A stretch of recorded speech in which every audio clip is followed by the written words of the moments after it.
Hi there, we're back at Silver Palms in Bonacore, Tobago, this time at Nandini's Villa. Yes, we're going to tour this villa together, and of course, we're bringing all the stories we covered this past week. I'm Patricia Nicholson-Richards, and this is Let's Tour Tobago. One woman is seeing the fruits of her volunteerism. We have highlights from a recently held Special Olympics, and an NGO is taking back its community one activity at a time. Nandini Villa is a peaceful 4-suite bedroom villa with a lovely pool and entertainment spaces perfect for families or large groups of friends. Situated close to the airport, beaches and major food hubs, it's convenient, all whilst enjoying the calm and serenity of the space. Now, one of the things I love about humanity is that we were all made differently. In this next story, we see how through sports we can discover common goals, ambitions, and of course, growth of a community. Let's go.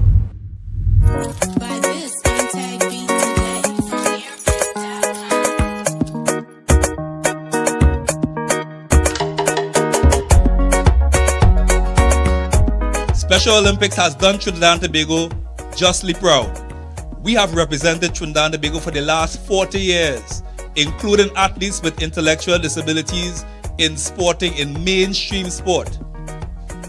Our last outing in international games, we went to Abu Dhabi and we brought home in excess of 50 medals. What a privilege it is to be here today at the Special Olympics Trinidad and Tobago Norma James Community Caravan Tobago Games.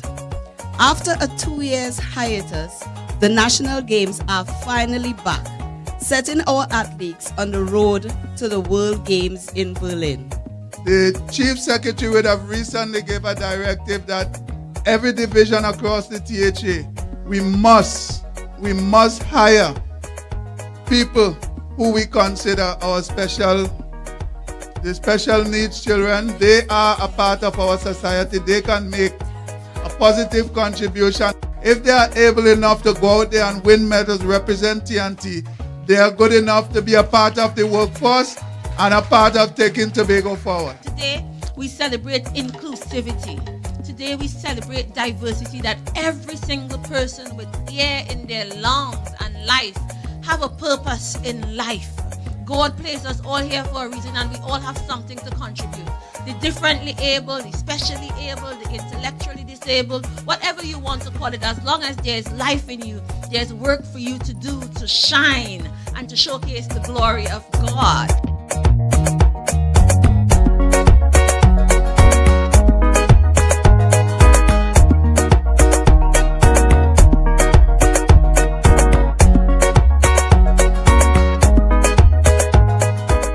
In this next story, we'll see the fruits of one woman's volunteerism after sharing her knowledge in the area of garment construction. Sewing instructor Tess Mohammed proudly stands with graduates of the basic garment construction course she facilitated for free in the Mount St. George Goodwood district.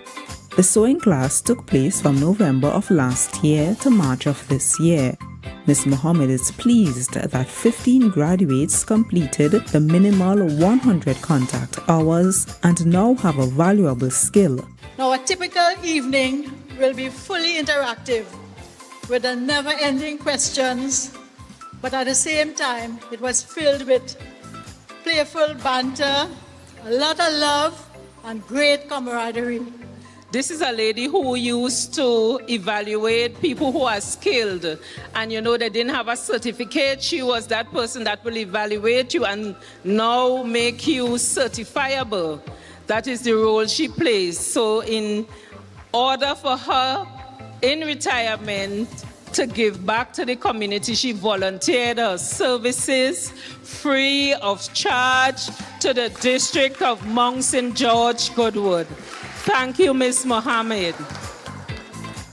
I was also very, very elated to see the pieces that you all have put together.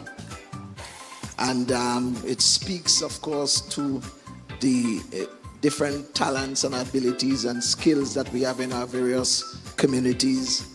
And as long as we have the right kind of environment for that to thrive and develop, we are going to see these kinds of products. The cloth is your canvas. You are more than just a seamstress with a needle and a thread. You have an opportunity to be a designer, to create crafty things that can be sold. And it might be clothes, but it might also be household items that people want in their homes. It might be curtains, what have you. But get down to it. See if you can earn an income from this. There are plans to use this volunteerism model to provide vocational classes in other areas, all in an effort to increase the skills of residents. I'm Amadara Mills for Let's Talk Tobago. Eidcut is more than just house and land. The company has embarked on an e-incubator program. We'll tell you all about it in this next story. Eidcut's first e-incubator program had just over 20 small business owners thinking about their businesses strategically.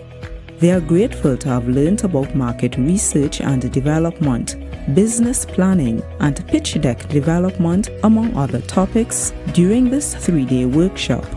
I want to expand my business basically, and the knowledge here would be a great asset to develop in it in the future. So with Eidcut taking the initiative, it really helped the small businesses and also the existing businesses to gain more knowledge moving forward. I think this program, the Incubator program, definitely has what it takes to really equip us to be able to pivot, to get new innovation ideas, give flesh to our ideas, and really to be able to execute it. I'm new to managing, right? So I think that this would have given me an insight on how to promote the product, because this is one of the things that I think we are lacking, promotion-wise, also to get new ideas, to get things out there, and just to learn as much as we could. We want to go through a number of different training modules, ultimately to get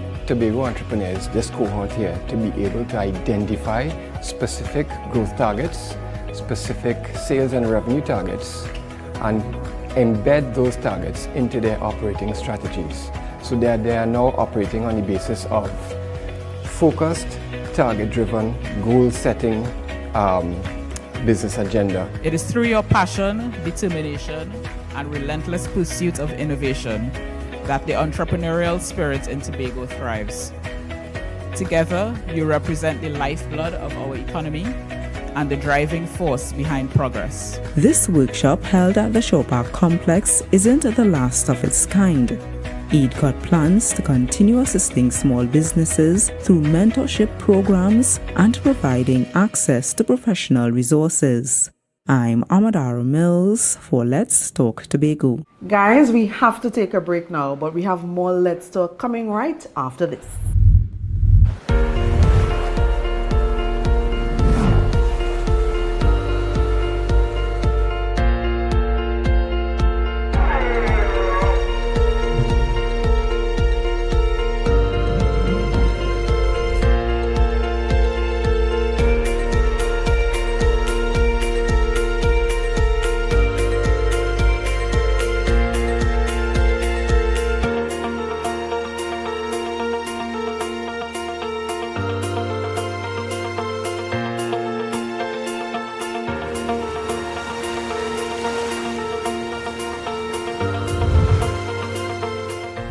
One NGO is taking back its community one activity at a time. Our cameraman Kevin Clark partnered with Josh Eldan of the Glamorgan Youth Foundation to cover this enjoyable story. Have a look.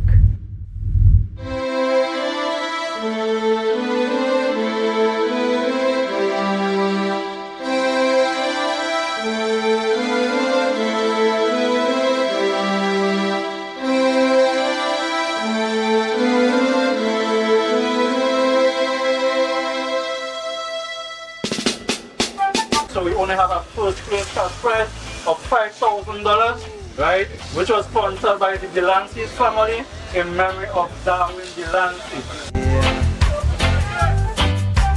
Hey, hey, hey, hey.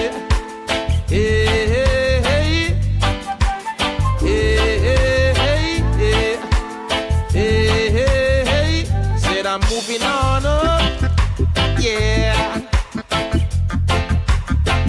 Can't get me down, no.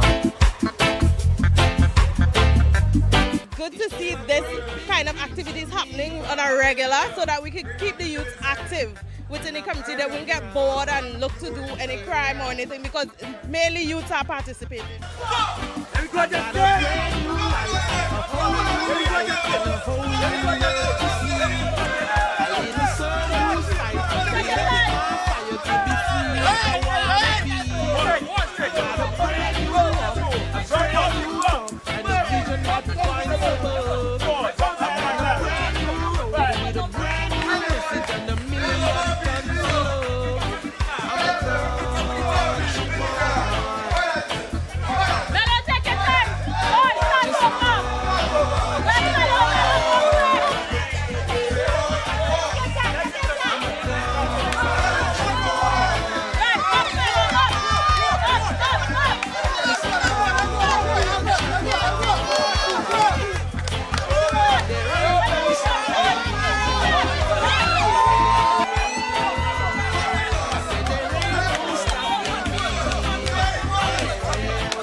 Community groups are the organizations that need to take control of what happens in the community. And I am really, really happy that the Glamorgan Youth Foundation actually took it upon themselves to do these positive things. Now, I know that you had the prayer service, you had the sports, and this is just one of the many things that the Glamorgan Youth Foundation has been doing, and that is positive.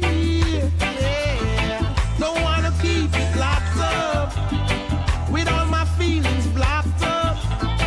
I want you to put your hands up and come sing along with me. I'm a call. Yeah, everything going good and nice so far.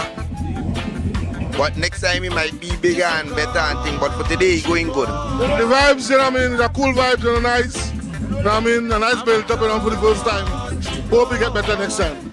It's been a wonderful experience. I'm here with my daughters and their significant others. I like the whole atmosphere, and I think it's something that should be continued. Won't you hear me now? Hey, hey, hey, hey, hey, hey. I gotta let it out. Hey, hey, hey, hey, hey, hey. I want you to hear me now. So when you hear Habitat for Humanity, you're thinking houses, right? Well, the organization is much more than that. Recently, they've embarked on a community agriculture project, and we have all the details in this next story.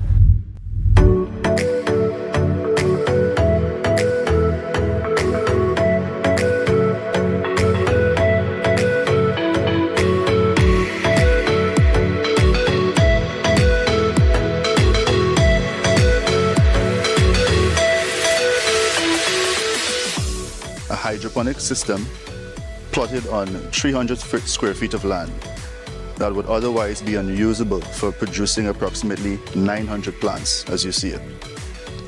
Will not only generate much needed income for the development of Bethel, improving its self-sufficiency, but will also usher in a chain reaction for other communities across the Isle. Bethel Village Council, along with the villagers, want to say thank you, Habitat, for partnering with us in constructing this greenhouse and supplying about 600 seedlings for us. Indeed, it's a good initiative for our community. We know that initiative will generate funding and to help in food production.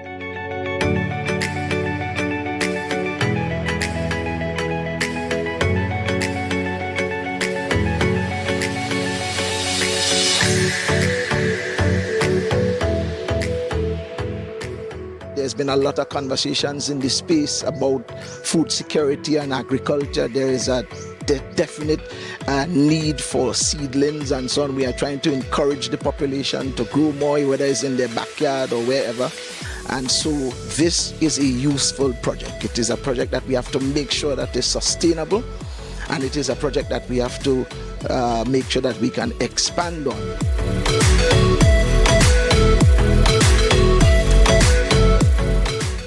And that brings us to the end of this episode of Let's Talk Tobago. Now, for more of our content, you can follow us on social media. We're on Facebook, Instagram, YouTube, Twitter, and TikTok. You can also visit our website, www.tha.gov.tt.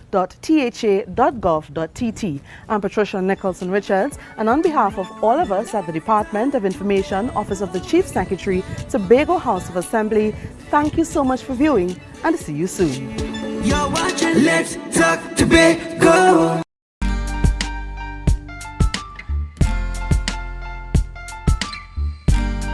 Put a smile on your face when you're moving from place to place. Good morning, good morning, morning, good morning, morning.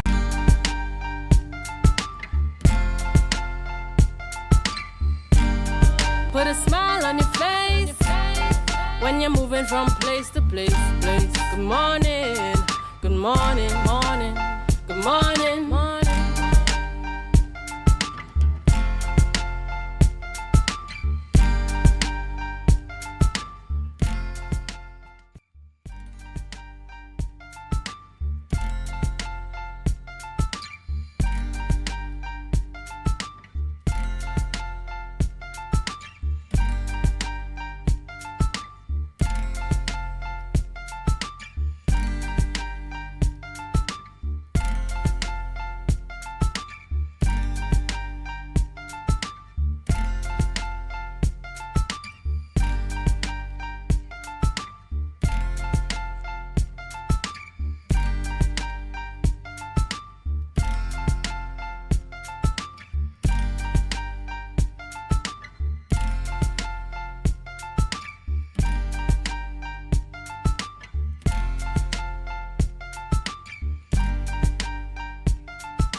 Good morning, viewers, and welcome to the Tobago Updates morning show, coming to you here live from the Port Mall in Scarborough, Tobago. As we continue to give God thanks for life, it's Friday, and I am Julian Skeet. And I am Maria Richardson George, and this is the day that the Lord has made, and we will rejoice and be glad in it. Good morning to you, Tobago. Good morning, Trinidad. Those of you viewing in the Caribbean, and those of you viewing on the live. Good morning, Julian. It's Friday. Yes, it's Friday. It's Friday indeed. A beautiful Friday, Friday the 2nd of June, 2023.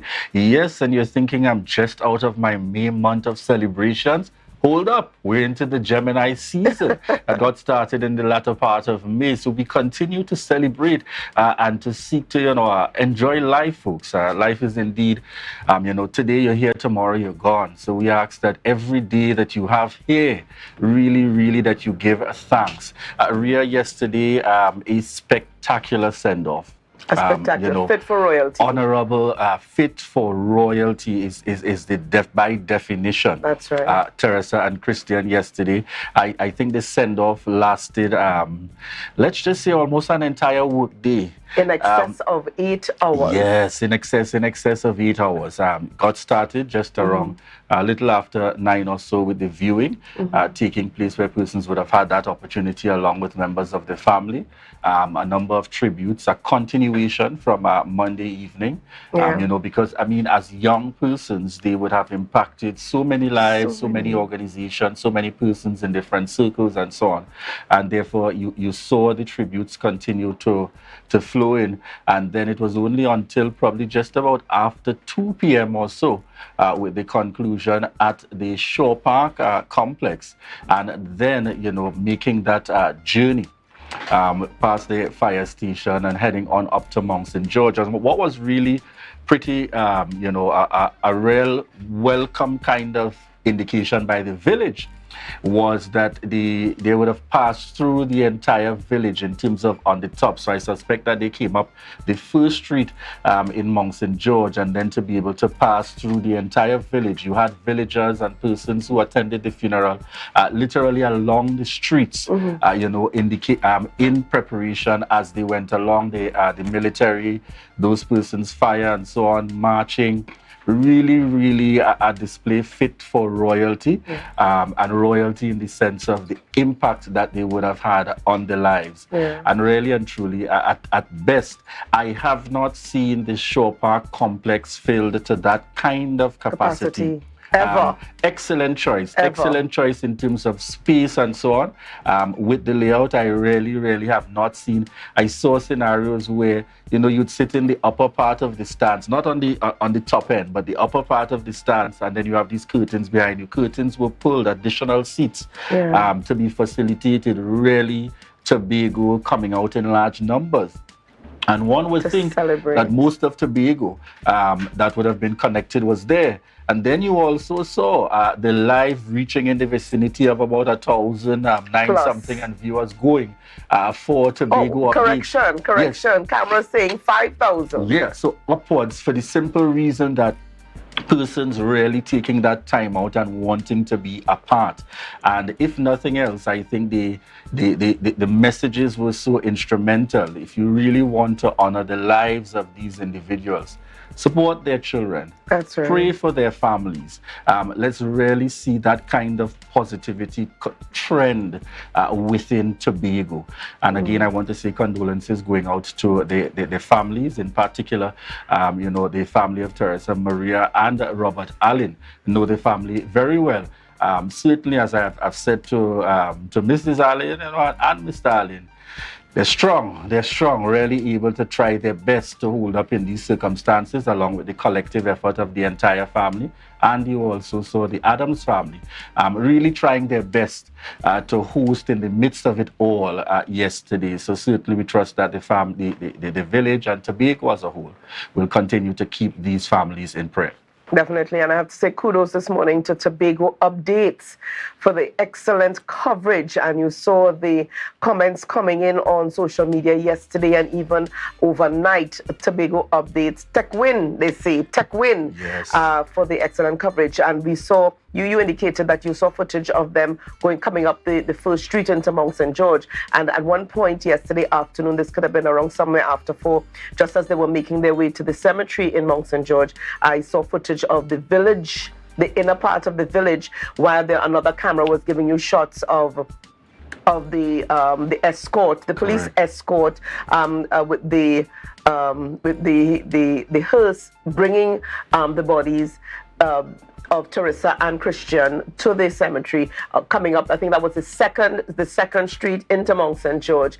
So there was a dual footage, a split screen, and then at one point there was an aerial view. So persons who were not able to be there in person were certainly connected on the live on social media. So kudos to Tobago Updates. And I know that was really well appreciated, particularly by persons who were outside and not in Tobago. Yeah. Because persons who didn't even have the option of being able to attend in person, really. And folks, this is not by any stretch of the imagination Julian and Ria's perspective. No. But the calls, the messages, the feedback that certainly came in, persons were very pleased. And I want to see, you may see Ria and I, the faces here, and all the other hosts, but kudos going out to our camera, director, technical team.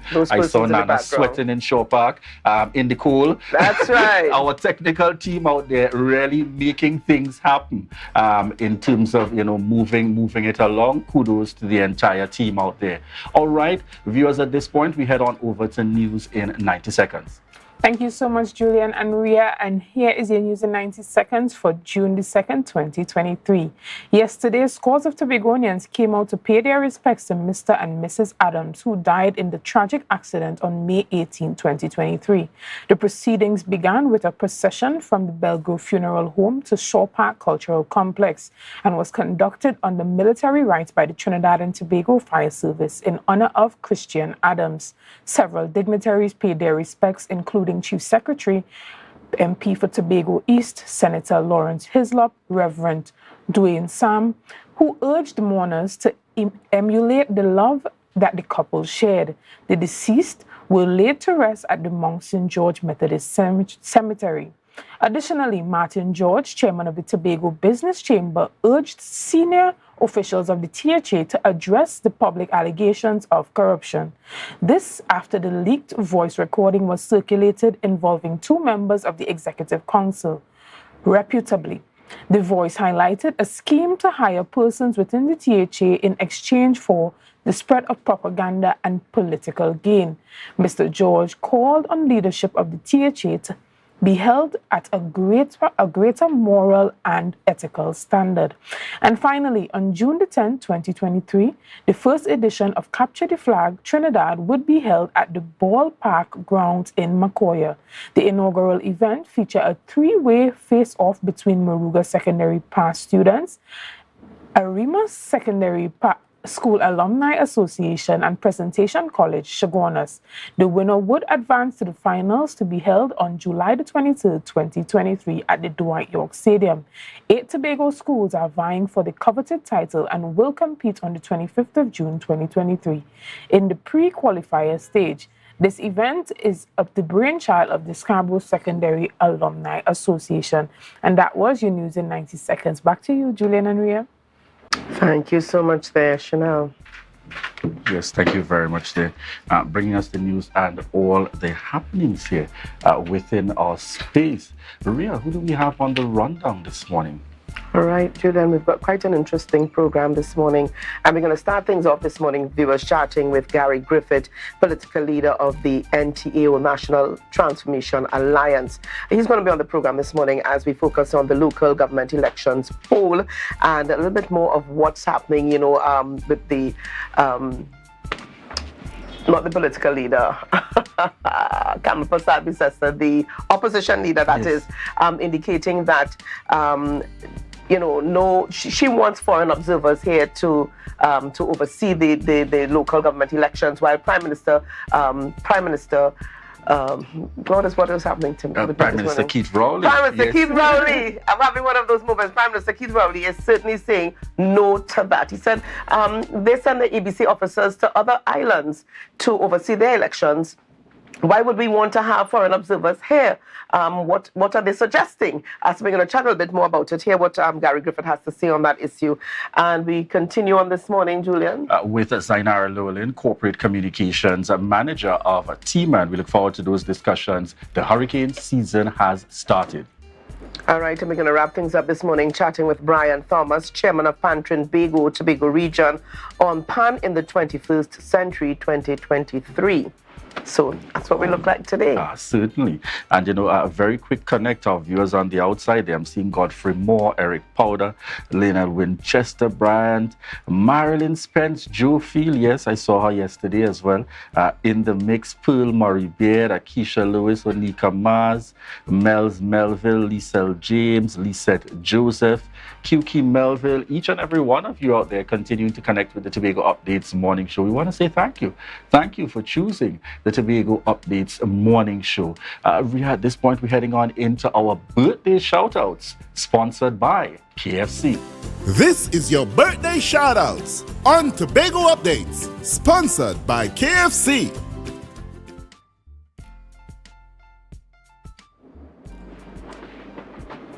All right. We start things off this morning celebrating Wendell Lashley. Another Gemini born there, Wendell Lashley. That's right. Happy birthday going out to you, and lots of love. I think I saw him just a couple of weeks ago on a flight from Trinidad to Tobago. So Wendell, lots of love going out to you today. That's where you'd see him, probably at the airport. Happy birthday going out to you, Wendell. All right. And we've got this daughter married to a son of the soil. She lives out there in Trinidad, and this is Rachel Cowie Clark celebrating her birthday. So Rachel, love going out to you from the entire Cowie Clark clan here in Tobago, from my family to yours and all of us here at Tobago Updates. All right, and we've got this lovely sister here, and this is another daughter of the soil. This is Nicole Jones, or celebrating her birthday. This is family. I have to say happy birthday going out to you this morning, Nicole, and trust that you have a great one. Love from the entire McNeil clan and all of us here at Tobago Updates. Really also want to send out birthday shout-outs to Nicole, and I trust that you have an enjoyable birthday. Nicole is one of those that knows me from baby. All right, wishing you a happy birthday. All right. Birthday shoutouts on Tobago Updates, sponsored by KFC. From the experts that created the Zinger sandwich comes the KFC Crispy Barbecue Zinger. The only one I see is you. Cheddar cheese, crispy onions, the most delicious Kentucky Fried Chicken, and barbecue sauce. Get ready for a whole new level of flavor.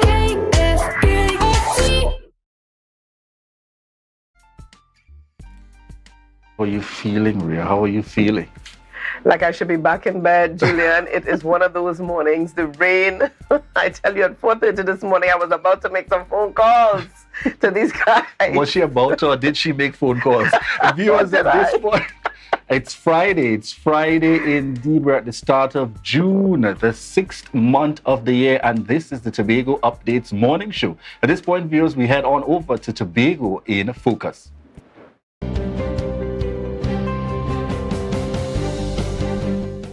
One of the major learning curves encountered during the COVID-19 pandemic was the increased use of innovation and technology to conduct daily functions. This major hurdle affected the country's education sector tremendously, with teachers, students, and parents having to quickly find ways to continue teaching and learning using these means. Post-pandemic, the Division of Education, Research and Technology is finding ways to integrate online and in-person learning and teaching, thus establishing the Hybrid Education Committee. A committee was put together, made up of persons within the Division of Education, principals, parents, etc., a large, varied stakeholder group, and we are working towards developing a very pragmatic policy guideline to help us to utilize all of the positive things that we got through the pandemic, along with our face-to-face. This new initiative seeks to reduce teaching and learning loss due to several factors, such as unpredictable weather patterns or another pandemic situation. From early childhood to tertiary level education are represented on the committee, with multi-departmental input and expertise from the division. Technical advisor from DIRTEC,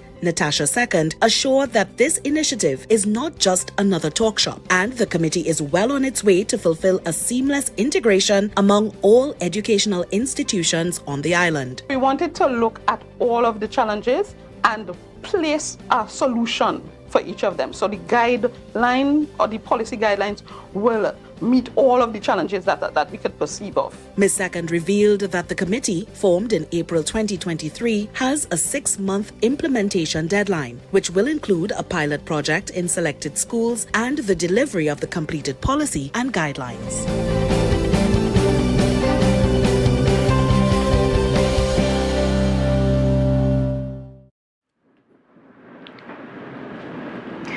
Viewers, welcome back this morning to the Tobago Updates Morning Show.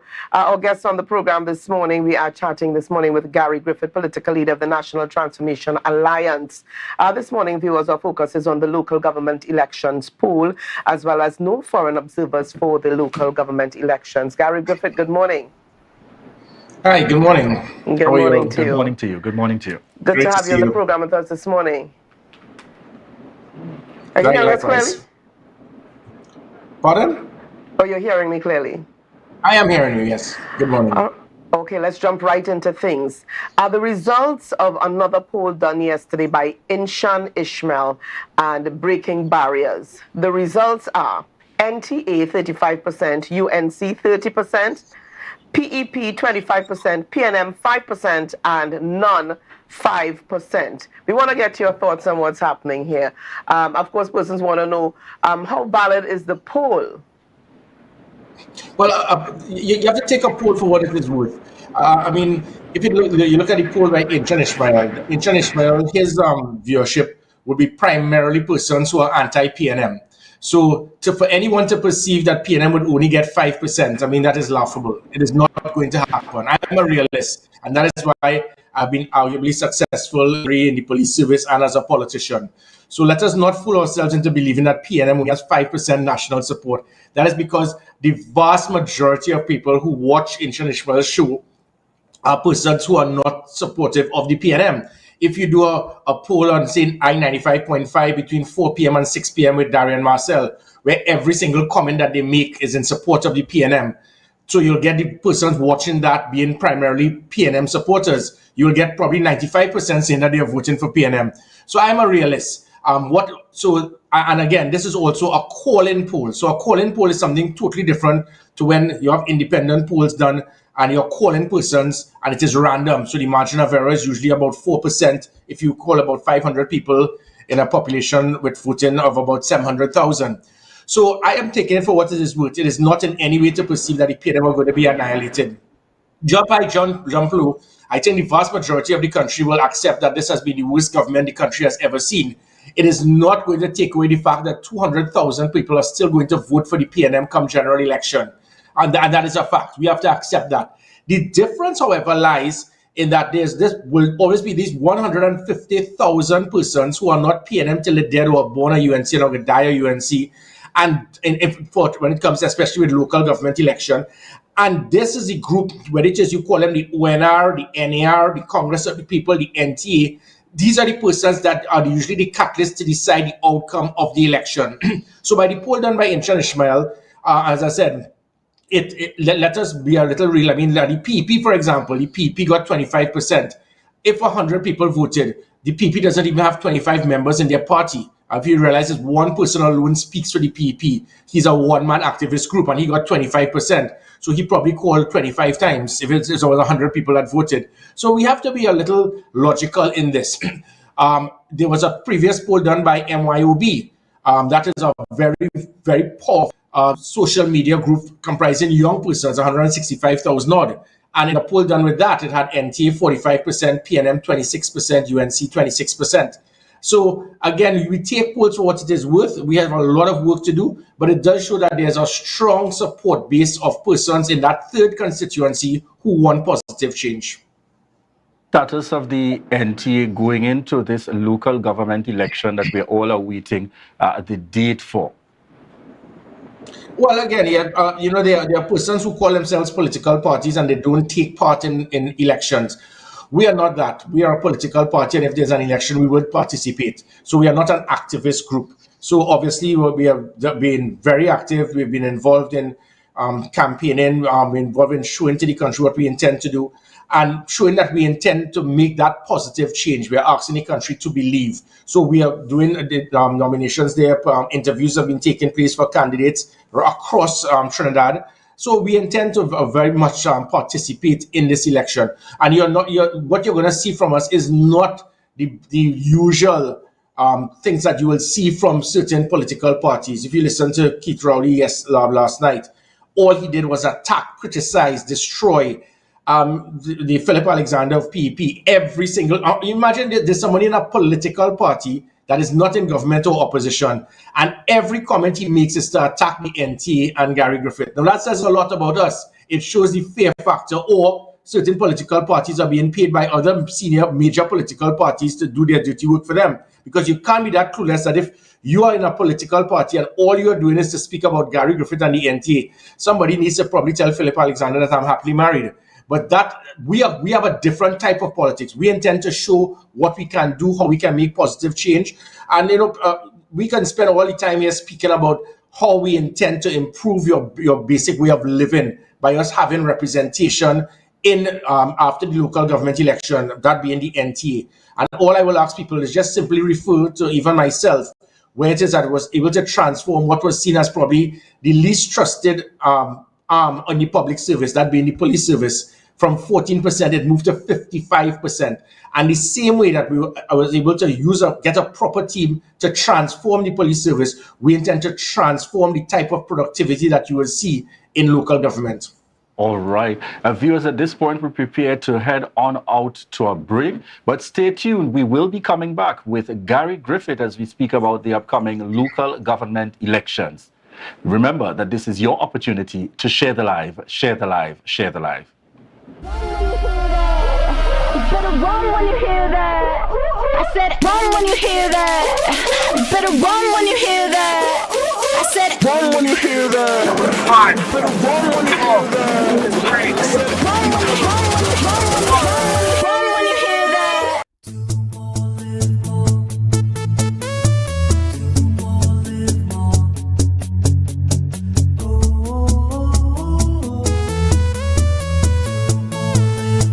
This is how it's gonna go. They better look up and low, 'cause this is your show, and everybody's gonna know. Say it to them once again. They better look up and low. This is your show, and everybody's gonna know. That's how it's gonna go. They better look up below, 'cause this is your show.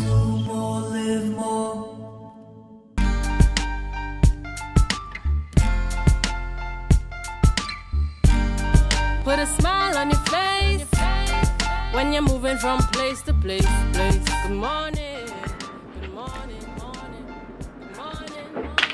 Viewers, welcome back this morning. We are still chatting this morning with Gary Griffith. He's on the live with us this morning. He is the political leader of the National Transformation Alliance. And this morning our focus is on the local government elections.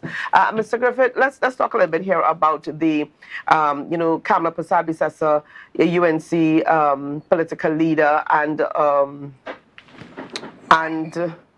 opposition leader, asking or calling on Dr. Rowley, Prime Minister, to bring in foreign observers for this local government elections. What are your thoughts on that? And we hear the Prime Minister indicating no, there's absolutely no need for it. What are your thoughts? Do you agree?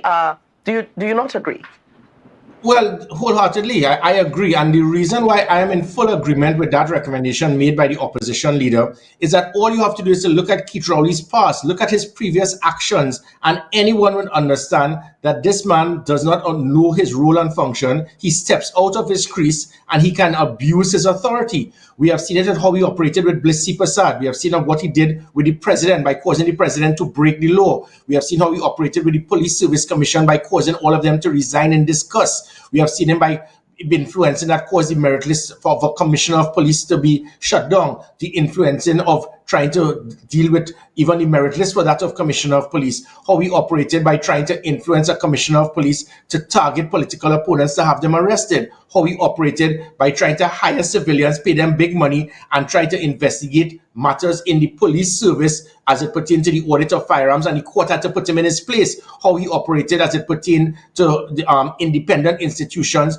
now being totally infiltrated and influenced by government officials. The concept of FIU, which is supposed to be an independent body digging up into the financial accounts of law-abiding citizens, utilizing law enforcement technology to intercept the phones of political opponents. I could go on and on. So it shows that this individual, based on his character, based on his previous actions, he cannot be trusted. And the comment that he would make, the audacity to try to question the intelligence of Trinidad and Tobago citizens to say that, well, we have our EBC people that go abroad, and then you have all this handful of supporters clapping like, those seals that in Orlando in SeaWorld, approving this. Because our EBC goes across there, it is because those countries need to ensure that there's some degree of transparency and independent body to monitor what happens there. But in the same manner, when you were opposition leader, Keith Rowley, in 2015, you demanded that they have independent bodies come here to observe our election, and it was done. So, and again, for the persons who may be paying them till they die, say, well, no, you could do this for general election and not local government. Is there some type of a policy or a law that mandates that it must only be done for general election? And the reason why I say that this particularly must be done is we have a prime minister and a government that is now being forced to call an election against their will. They did not want this to happen. So obviously there's some reason why they did not want this election to take place. The court and the Privy Council has demanded and directed that they have this election. So it means that they are doing this election under duress. They're not pleased with having this election. They did not want this election at this time. So this sets an immediate red flag to justify the need for an independent body outside of Trinidad and Tobago to monitor and to ensure. And by this man actually stating that he does not want to have it, it again shows arrogance, it shows dictatorship, it shows hatred, it shows an individual who must feel that he will have his way, and he doesn't even care about what the law-abiding citizens will think. For his comment to come along that line, you will think that if it is people are seeing you as a dictator, and this is known in a country now as democratic dictatorship, you will think that you would want to have this to take away that perception. What he has now done is solidify the perception by the general public that this man is nothing more than a dictator, and he wants to run this country over divine rule, that he must make decisions and nobody can question his actions or even monitor it.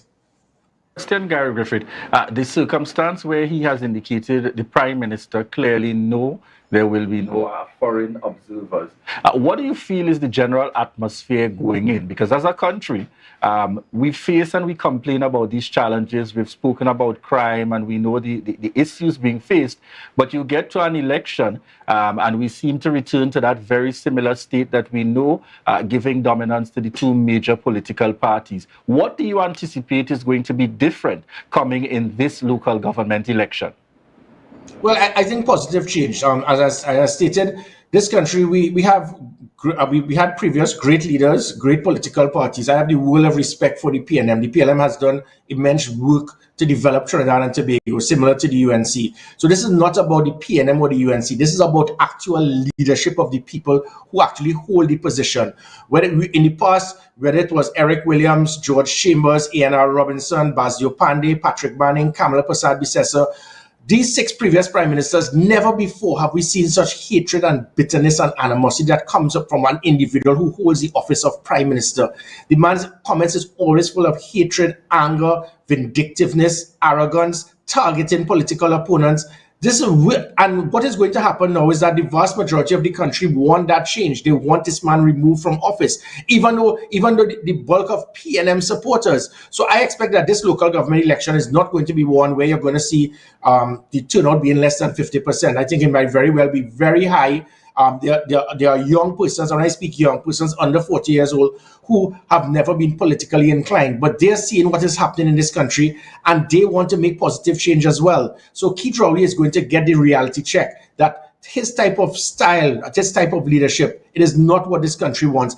Anytime you could see a situation where a country had the highest reduction in crime in our history, and in 1 year's time, when it is you deliberately interfered with the appointment of a commissioner of police, it had a turnaround within 1 year of the highest number of crime in the history of Trinidad and Tobago. And the person who was there before offered his services to help you. And you said basically, I do not want your help. I rather see the country drowned in blood than to do what is right and to unify and solidify good versus evil, circle the wagons, and let's see if we can peg back crime. Why would anyone want to support somebody like this? Because you support and clap that, you could very well cause your own wife, your son, your children, your assets to be lost. So yes, there will always be the blind loyalists of the PNM, but that vast majority of persons who are independent thinkers, they are going to send a message to Keith Rowley. Wrapping up here this morning, Gary Griffith. But what would you have done differently? Had you been given that opportunity, what would you have done differently? Or what would you do differently with regards to local government elections? We mean as Prime Minister? Yeah. Yeah, well, and common sense would dictate. Politics is a chess game. You have to think 3 steps ahead, and that is why 31 of 45 U.S. presidents were in the military, because you operate in a very tactical and strategic manner. He keeps setting up himself without thinking. He works on emotion. You, as a politician, you must never make decisions when you are angry. So when I made the offer to help him to reduce crime, and he because I know his style, he will reject it, and now the country will see him for what he is. If had I been Prime Minister in the same manner, if it is that I know that the opposition leader is testing me and is challenging me and is questioning my competence or ethics, I would gladly welcome that body to show to the opposition leader and to show to the country that I am not a dictator. I have nothing to hide. I am here to allow it, let the process take place, and I am going to win. He has not done that. He has done just the opposite. So it shows, apart from him not wanting the election in the first place that caused the Privy Council to force him to have one, he also is reluctant to have an independent body monitor. It seems that he does not. Well, yeah, had I been Prime Minister, this would dictate, I would welcome it and be able to now win over to show to the country I am not a dictator, and I know that what is taking place is transparent. By him doing opposite, it obviously is going to raise a red flag and will actually confirm to what this country believes, that this man is a dictator. All right. Thank you very much there, Gary Griffith, joining us here on set this morning. Well, on the live this morning, connecting with us virtually, Gary Griffith, political leader of the National Transformation Alliance. We want to say thank you very much for connecting with us here as we speak local government elections. Interesting perspective. And, you know, we continue to look out because as far as I see predominantly in Trinidad and Tobago, you know, I've not seen much variation, even from my readings and understanding the history. I've not seen much variation from 2 political parties, whether it's in Trinidad, whether it's local government, whether it's the THA elections, whether it's general elections. We seem to lean more in that direction of 2 political parties. But it's left to be seen how things will possibly transition in 2023. We've had very little variation in the past. Let's see what happens, Julian. All right. We prepare coming up next. So we're going to be chatting with Zainara Llewellyn, Corporate Communications Manager at TEMA. And folks, we're speaking about the hurricane season. Yes, it has started. These are the realities that we face based on where we are located in the world. And therefore, we look forward to those upcoming discussions to keep us educated, to keep us informed in terms of, and more importantly, to keep us aware with regards to the happenings. Viewers, we thank you so much, each and every one of you continuing to connect with us. Those of you on the live, I see in the mix this morning, Phillips, Kate, Kel out there, connecting with us, Sep, Sharon Mills, Kelvin as well in the lineup. We want to say thank you to each and every one of you, those viewing via TV, those listening in on the radio, and you on your devices. Thank you for choosing the Tobago Updates morning show. And remember that this is your opportunity to share the live, share the live, share the live.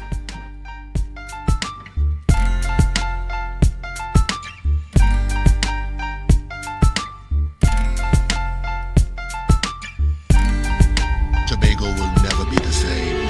It's coming strong, but it's tired. This little piggy is tired. It's finally here, Tobago. Tobago, the adult-only comedy that played to sold-out houses across Trinidad is finally in Tobago. One night only, Saturday, June 3rd at 8:30 p.m. at the Shore Park Complex. Tickets available at advertised outlets. Check press and social media for details. Tobago, the Bacchanal Week. Are you looking for a place for your loved ones? Heavenly Care welcomes you. Located at Northside Road opposite Massey Motors, we offer a variety of services. These include doctor visitations, social activities, geriatric care, and much more. Contact us at 277-9595 or visit us at Northside Road opposite Massey Motors. At Heavenly Care, compassion is at the heart of all care.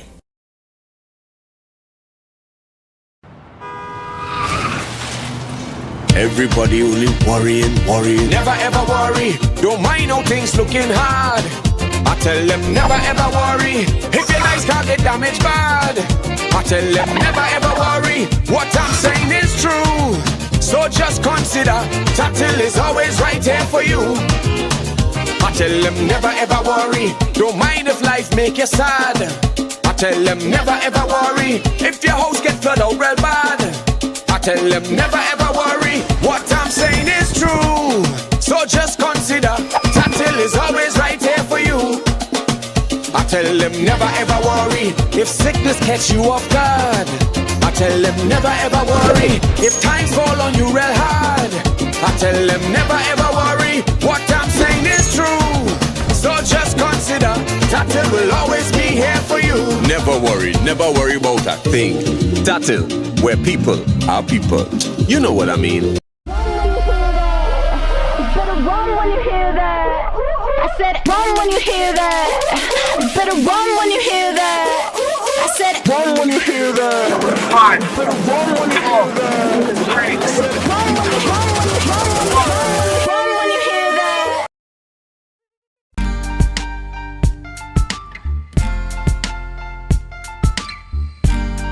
Put a smile on your face when you're moving from place to place.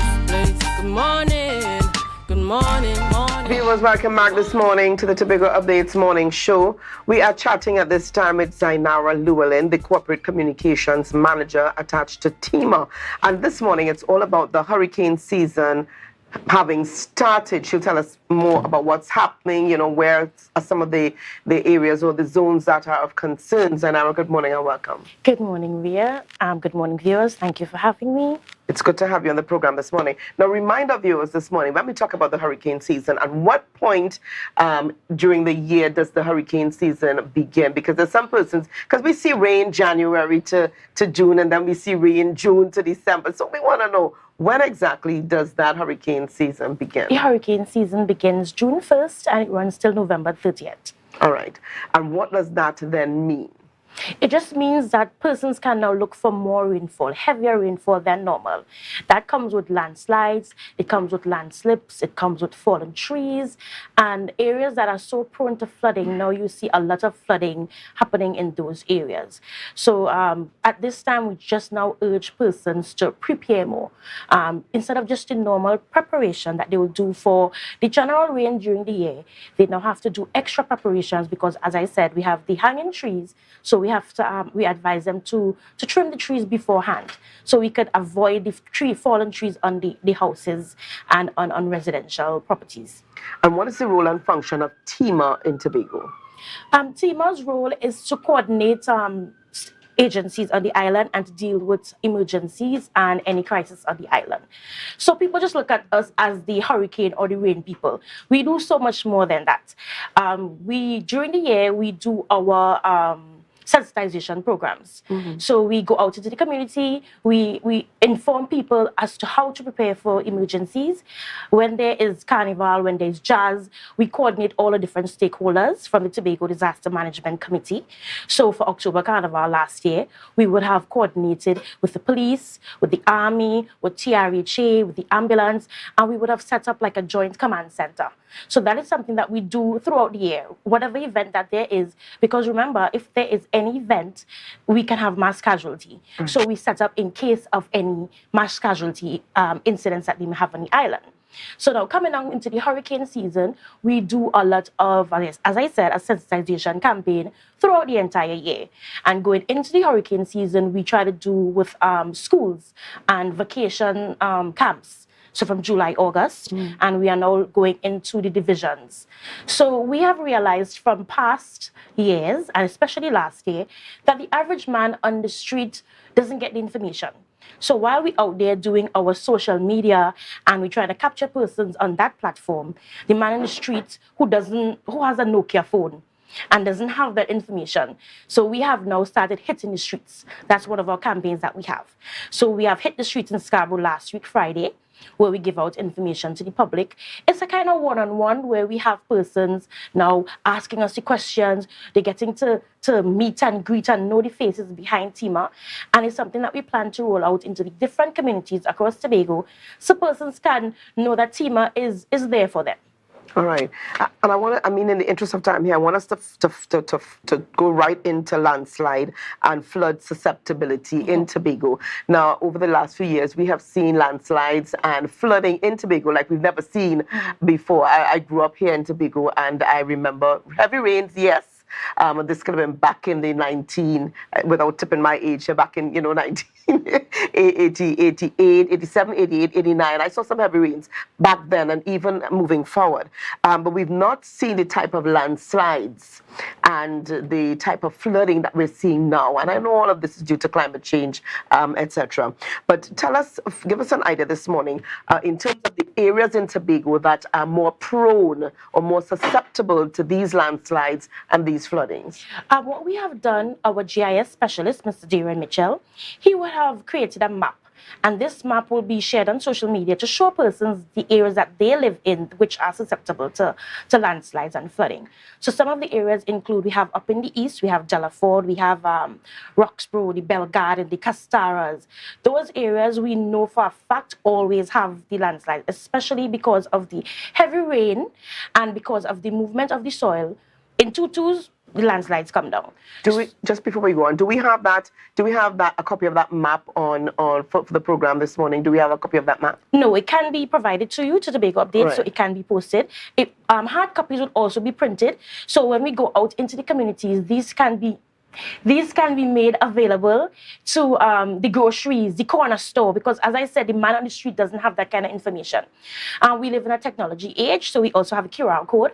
So persons can scan the QR code and get that information up and about so they could know exactly if it is you are in a susceptible area. All right, and we have the map, we were able to pull the map there, so we've got the map up on screen. And to give us an idea here of what we're looking at, we're seeing red zones and some blue zones. How do we differentiate? The blue zones are for flooding because, as the title said, it's landslide and flooding susceptibility map. So while the blue is in the western part of Tobago, we know there are some areas up in the east that also have flooding as well. So the areas up in the east that is red, that is for landslides, that are really prone to landslides.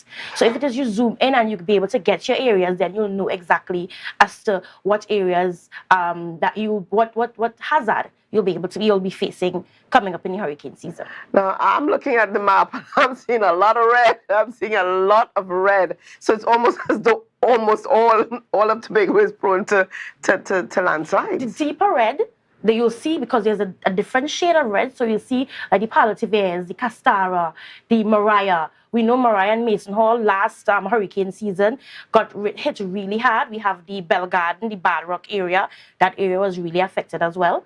So when you look at those areas and you zoom in, you'll definitely see and you could tell, okay. And especially according to the map, it says the elevation, the slope. So if it is, you're living on a slope, hilly area, make sure that you have, if it's a retaining wall to the back of your house. So if it comes down, it doesn't affect your home in any way. Now, usually before the hurricane season or the rainy season, persons are advised to secure your roofs, ensure that, there's no debris lying around, and all of these things. We're already into the hurricane season, but when really is the best time to do all of this? The best time to do all of this is January to May. I mean, we know we have rain during that time, but it's not a heavy rain to affect your household in that drastic way. So that's why we have the National Disaster Preparedness Month in May. So even if it is we are sending this information throughout January, because May is the month prior to the start of the hurricane season, we really try to stress that importance of doing that, because persons just think, okay, January to May is not that important. They probably take it for granted. But coming down to May, when we let you know, hey, the hurricane season is right around the corner, we stress that importance. All right, and let's just go back to that previous right. This is very important for persons to note. The importance of having an evacuation plan during the hurricane season. Tell us about that. No, honestly, before I started working TEMA, I did not have an evacuation plan. So I'm so grateful that now... You didn't have it? Did you see the importance of it? No, I did not. I honestly did not see the importance of it. I don't know. I know evacuation plan when there's a fire drill, you know how to evacuate. That's right. Go down low, keep on your knees, get out. So now the evacuation plan is not just only for your home. Because you're living in your house, you know how to escape. But obviously when there's an emergency, what do I do? Where do I go? Where are my family members? So we urge persons in the household to practice regularly with your family members. Know the best escape routes, know where you are gathering, have persons outside of the house and have persons outside of the community to know where to go to, have emergency numbers. As little as the child may be in the house, make sure you practice and share this information with the child. Even outside of your house, you have the community, and then there is the school area. So if it is you have shelters in the area, you must know how to get to your shelters. And if that shelter is open, if there's not a shelter in your village, there's a shelter in a neighboring village. So having this evacuation plan, knowing how to get out of your house to get to the shelter in case that area is a flooding area, you know what is the next evacuation route and how to get there. All right, and that grab and go bag. That grab and go bag is a must. And I'm saying, just very quickly here, tell our viewers what should be in that grab and go bag, because we're really out of time. We've got less than a minute. Ideally, a grab and go bag is made for you to survive for 3 days. So we have water, canned food items, we have flashlights, we have batteries. Make sure you have a charger. So if you have the chance to have a spare charger, put that in the bag as well. If you have kids, make sure you have snack for the kids. But again, it's like packed items, canned food items, and have it in a place where you can easily, again, grab and go. If it is necessary, you could also have it in your car. So if for some reason you have to evacuate the house, there's already one in the car that you can use. All right. In some cases, because you're so uncertain, have one in the car, one in the house, if you can, to grab and go. All right, Zenara, thank you so much for being on the program with us. And certainly we're going to have you back with us over the next few weeks, months, because we are into that season. So it's very important that our viewers know what is happening on the ground and how they can best be prepared. Well, viewers, lots more coming up this morning on the Tobago Updates Morning Show. So remember, this is your opportunity to share the live, share the live, share the live.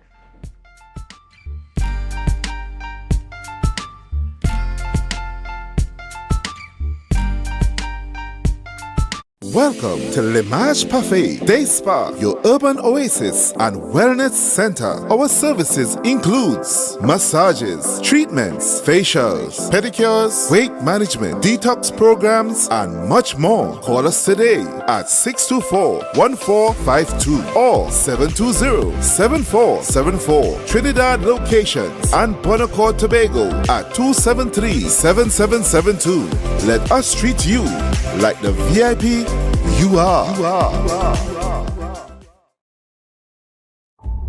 Tobago will never be the same.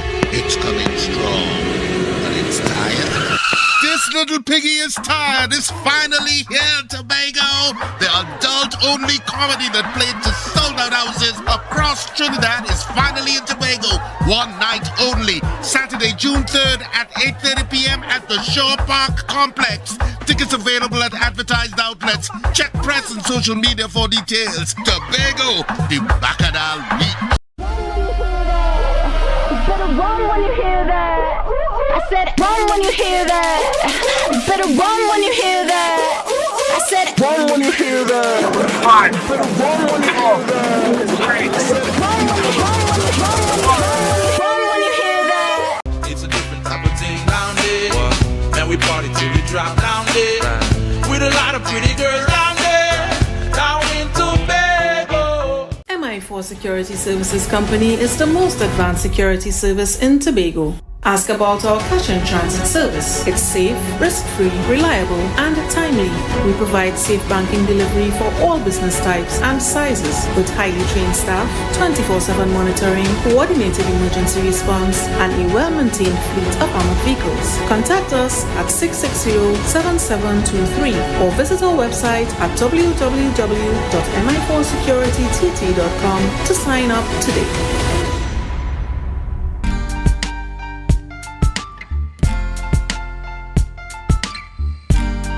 Put a smile on your face when you're moving from place to place. Good morning. Good morning, viewers. It is 7:48 a.m. and welcome back to the Tobago Updates morning show, coming to you here live from the Port Mall in Scarborough, Tobago. In this segment, viewers, we are chatting with Brian Thomas, and we're speaking Pan Trinbago. We're talking pan, steel pan, or national instrument. And Brian is the chairman of Pan Trinbago Tobago region. Good morning to you and welcome on set. Hi, good morning, Julian. How are you this morning? Fine, thank you. And how are you doing? Well, I'm good. I am good. Excited to be here to share the good news of steel band music. And I know once you talk steel band, this is your thing. Yes. Right up your alley. This time around, we're speaking pan in the 21st century. I want you to give us a little insight into, we haven't heard of this for a little while, the genesis behind it and so on, the celebration this time around in 2023. Well, Pan in the 21st century, and before I go there, let me just mention that we also had Pan down memory lane, which the prelims ended last week. That's for the single pan bands, and we have Metro Stars out of Tobago qualifying for the finals. For Pan down memory lane, they are playing non-calypso songs in calypso tempo. So it's like a bomb song. So congratulations to Metro Stars for qualifying for the finals. So Pan in the 21st century, it's on this Sunday the 4th of June. Pan in the 21st century have been not done for 13 years now. The last time they had it was in 2010. So this year it's back on the thing. It's playing a song that is not a calypso, playing a pop song, your reggae, your slows, anytime from 2000 to present. So this is an opportunity for the younger ones to hear and the population to hear pan in a different light other than Panorama. All right. So this time around, tell us from the Tobago region, how many will be participating, and then when is the finals carded for after this Sunday? All right, so we have 4 bands participating in the prelims this Sunday.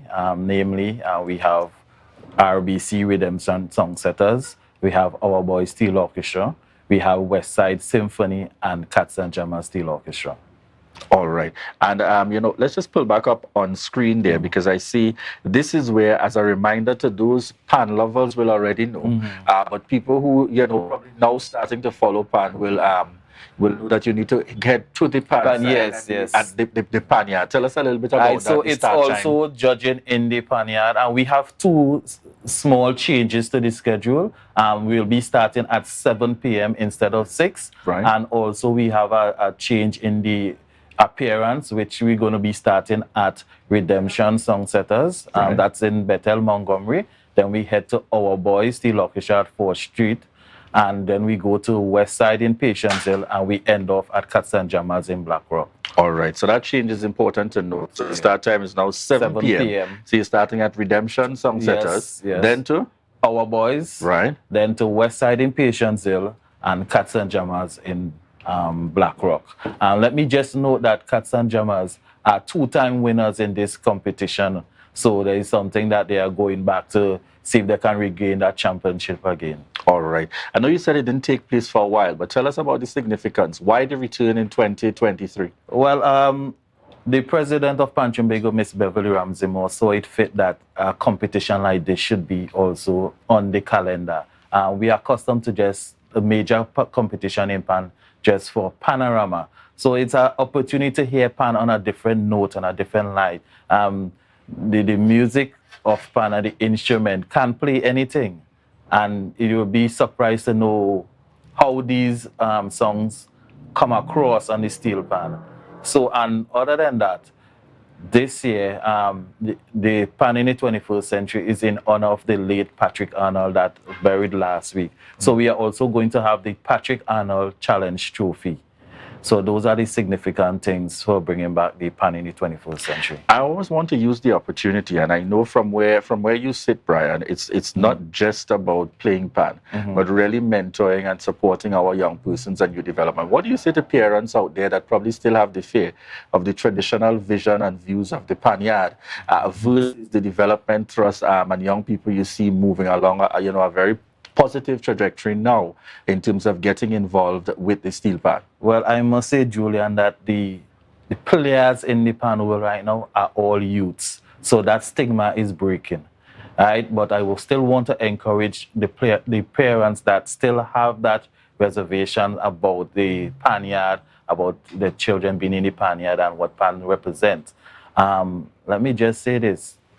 I am calling on the Minister of National Security and the Minister of Community Development to invest in pan, invest in the steel pan, because steel pan within itself, it's a crime plan. Because when you get your youths in the pan tent at a certain hour for 3 to 4 hours per day, they don't have the time to make the mischief. They go on the streets and involve in things that are illegal. So you can use steel pan as a vessel to combat crime. So I'm calling on the Minister of National Security, to invest in the steel bans, and also the Minister of Culture, Community Development, to also, help in that aspect. All right, so I'm also seeing here on your flyer 12 conventional bands, 12 single pan bands, and that would be the grand finals that's carded for Sunday, the 11th of June, correct? Yes, so the finals will be at the Queen's Park Savannah next week, Sunday, the 11th of June, where we'll have 12 bands from the Pan Dung Memory Lane, which we already have one Tobago band inside the finals, and then we have the 4 are vying for a spot in the finals also next week. Sunday. Tickets, general are $200, special reserve are $400, and the show starts at 6 p.m. All right, so it's important for persons to remember this Sunday from 7 p.m. right here in Tobago at your pan side. Remind them of the 4. Right, the so 4 we bands. are starting at RBC Redemption Songsetters at Montgomery, Bethel. At 7 p.m. Then we head to 4th Street for our Boy Steel Orchestra. Then we head to Patient Hill for West Side Symphony, and we end off at Black Rock with Cats and German Steel Orchestra. All right, I think it's a good time for us to get a taste, folks, in terms of the bands and what would be what we can look forward to. So we should hear some videos coming up there. These would be the songs that would have been selected. These are the songs. So there are non-traditional songs that you will not normally hear on the steel pan. Yes. So I think the bands did well in choosing the type of songs to play in this competition. All right, so we look forward to hearing those song selections from our 4 Tobago bands here. Want to tell us a little bit about the choices? So RBC Redemption song is playing Toast by Coffee. Right. That should be interested. Cats and Jammers is going with a traditional love song we'll usually play in weddings. I can't remember the name of that song right now. West Side, it goes with Bruno Mars. Most of the bands in Trinidad also playing that Bruno Mars. Right. That is Keep the Door Open, right? And our boys is with Irresistible from Alicia Keys. All right. Certainly the combination of tunes there. I'm hoping that our technical team will give me those tunes so that we get it in the mix. Before we close this morning, your reminder to persons out there in terms of coming out and support, your closing words. Right. So I will like the public, Tobago public, the pan supporters and people who want to experience what it's like to come out this Sunday, 7 p.m. At the various pan tents, to witness the return of Pan in the 21st Century after 13 years.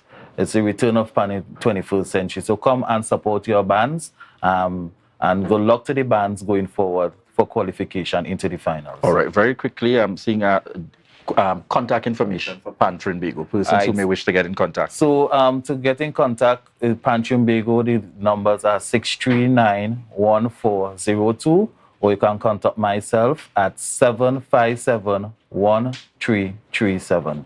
All right, excellent. Thank you very much there, Brian Thomas, Chairman of Pan Trinbago, Tobago Region. As we speak, Pan in the 21st Century 2023, right here in Tobago. The qualifying rounds from 7 p.m. this Sunday. And then certainly we look forward to our bands advancing to the grand finals that takes place the following Sunday. That's Sunday the 11th of June in Trinidad. So certainly we're calling on all of Tobago, come out and support, ensure that you support our bands really doing amazing work. Viewers, we want to say a thank you once again for choosing the Tobago Updates morning show. It's Friday the 2nd of June 2023. Yes, in case you haven't realized it, we are 6 months into 2023 and this time just seems to be running. But certainly we continue to give God thanks that we are alive to be able to appreciate and to really welcome all that this world has to offer. But more importantly, we want to remind you, please keep safe on the outside there and to do your part as we continue to take on our responsibility as responsible citizens here in Tobago and Trinidad and Tobago. Viewers, we thank you once again for choosing the Tobago Updates morning show. Remember to stay tuned because from here, we head on over to Good Morning Tobago. All right. And at this point, we head on over to Tobago Notes. Stay tuned.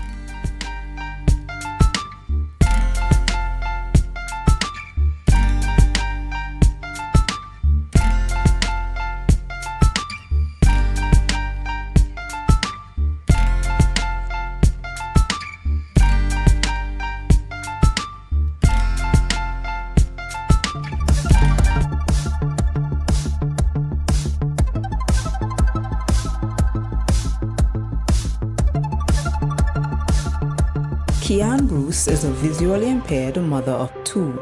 She's overwhelmed with joy and gratitude now that she has a home to call her own, thanks to the Division of Settlements, Public Utilities and Rural Development Social Housing Initiative, Home Ownership Made Equal. Home. I feel blessed. Blessed. I'm having a lot of mixed emotions, you know, but it's a wonderful thing to, to have a place to call home. I feel very happy since we come out of the situation that we used to be in and that we can live a happy and a comfortable life. To the occupiers, you will have a top quality and lightweight steel structure. It is low cost to purchase. In fact, we estimated that one home, we don't want any of these homes in the social program to go beyond $450,000. This one came in under $400,000. This structure seen here, the foundation took 3 days to complete, and the house itself took 18 days to complete. 21 days in total, and we had a completed home.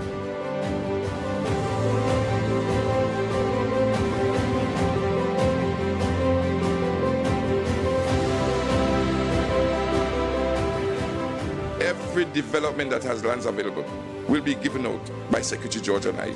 Everyone. And not only in these old developments, but in the new developments that are to come. That is our mandate, to provide affordable housing to our citizens.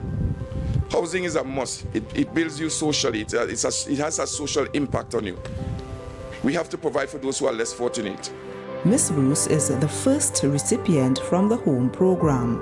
There are plans to provide more houses for other vulnerable, low-income people in the future. That was a production of the Department of Information, Office of the Chief Secretary, Tobago House of Assembly. Welcome to Limache Parfait Day Spa, your urban oasis and wellness center. Our services includes massages, treatments, facials, pedicures, weight management, detox programs, and much more. Call us today at 624-1452 or 720-7474. Trinidad locations and Bonacore, Tobago at 273-7772. Let us treat you like the VIP you are. Tobago will never be the same. It's coming strong, but it's tired. This little piggy is tired. It's finally here, Tobago. The adult-only comedy that played to sold-out houses across Trinidad is finally in Tobago. One night only. Saturday, June 3rd at 8:30 p.m. at the Shore Park Complex. Tickets available at advertised outlets. Check press and social media for details. Tobago, the Bacchanal Week. Better run when you hear that. I said run when you hear that. Better run when you hear that. I said run when you hear that. Fine. Better run when you hear that. It's great. Run when you hear that. It's a different type of thing down there. And we party till we drop down there. With a lot of pretty girls down there.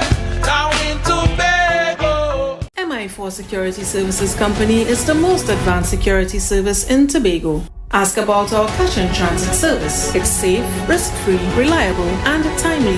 We provide safe banking delivery for all business types and sizes with highly trained staff, 24/7 monitoring, coordinated emergency response, and a well-maintained fleet of armored vehicles. Contact us at 660-7723 or visit our website at www.mi4securitytt.com to sign up today.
Good morning, and welcome to Good Morning Tobago right here on Tobago Updates. Guys, you know when you see me sitting here, it's because we're about to have those conversations that you want to have and ask the questions that you want asked. But before we get into this morning's extremely interesting conversation, I want to start off by giving you your news in 90 seconds. Now, yesterday, scores of Tobagonians came out to pay their respects to Mr. and Mrs. Adams, who died in a tragic accident on May 18, 2023. The proceedings began with a procession from the Grove Funeral Home to Shore Park Cultural Complex and was conducted under military rites by the Trinidad and Tobago Fire Service in honor of Christian Adams. Several dignitaries paid their respects, including Farley Augustine, MP for Tobago East, Ayanna Webster Roy, and Senator Lawrence Hislop. Reverend Dwayne Sam urged mourners to emulate the love the couple shared. The deceased were laid to rest at the Mount St. George Methodist Cemetery. Additionally, Martin George, chairman of the Tobago Business Chamber, urges senior officials of the THA to address the public on allegations of corruption. This is after a leaked voice recording was circulating involving 2 members of the Executive Council. Additionally, the voices highlighted a scheme to hire persons within the THA in exchange for spreading propaganda for political gain. Mr. George called on the leaders of the THA to be held at a greater moral and ethical standard. Additionally, on June the 10th, 2023, the first edition of Capture the Flag Trinidad would be held at the ballpark grounds in Macoya. The inaugural event features a 3-way face-off between Moruga Secondary past students, Arima Secondary School Alumni Association, and Presentation College Chaguanas. The winners would advance to the finals to be held on the 23rd of July at the Dwight York Stadium. 8 Tobago schools are vying for the coveted title and will compete on the 25th of June 2023 in the pre-qualifier stage. This event is the brainchild of the Scarborough Secondary School Alumni Association. And that was your news in 90 seconds. Now this morning we're going to continue a conversation that we've been having for the past 2 weeks after one of the news stories highlighted where Attorney Martin George would have commented on that leaked alleged voice recording that was put out in the public space of 2 THA officials, and a number of persons have given their feedback on that. We have talked about the narrative surrounding that, and this morning we're going to continue that conversation. And to have that conversation with me this morning, I have the man himself, our former Chief Secretary, Mr. Ansel Dennis. Good morning. Good morning, Chanel. It's a pleasure to be here once again, and good morning to viewers and listeners across Tobago and across the country, and others who may be taking in this program in other parts of the world. Excellent. Thank you again for being here. It's always a pleasure to have conversations with you. Now, we're going to start off by playing a couple clips, and then we'll get into the conversation. Definitely. Even if it is, find the plan, create the plan, the strategy or whatever, bring it here once you get approval. Whether it is, you see, I have 13 people now. You might just need 5 or 7 to do strict PR, so you could use some to do some propaganda. Whether they're going to use fake profiles, whether they're going to use their own profiles, whatever they do. And what we will have to consider is finding a way to employ people on the THA side. Could be menial tasks. We don't have to pay. Yeah, most of them kind of got away to Chanel, and we found out. And most of them kind of get employed already. Yeah. So that's the thing. It's the others who are not employed to bring them in, because they are happy to do the thing on the side voluntarily. Once we employ them 8 to 4 in a lucrative. So they get income. Yes, that is what's going on. So we will organize. And that will help. That will help, even with as I was indicating. With the challenge you raised in terms of how to organize responding to the moves in Trinidad, that can help in shaping the narrative. Because about shaping the narratives, I don't want us to stop campaigning and then switch it back. And I think by now a lot of you guys would have already heard that clip. So I don't think there's any need for us to truly try to ventilate it. It's been talked about for the last couple of weeks. However, there are some other clips that Mr. Dennis, you highlighted that are pivotal to the conversation. Yes. Could we have the other clip with the now Chief Secretary speaking during the campaign period about that contract with the people, the social contract? We go to the social contract clip. I just want to give my producers some time to just pull that and make sure that we have that on there. However, you think that it is important for us to discuss this particular clip because you feel like it highlights a contract that has been broken. Talk to us a little bit about that while my producers get the clip for us to go through.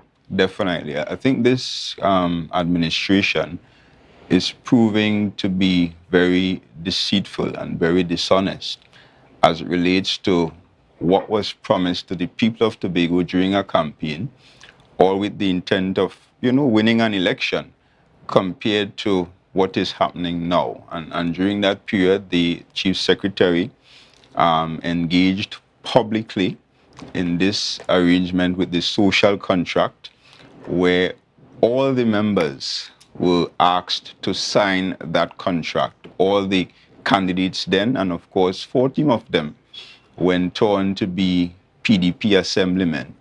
And in that contract, there were a number of promises made, a number of guarantees given to the people of Tobago, several of which have already been broken.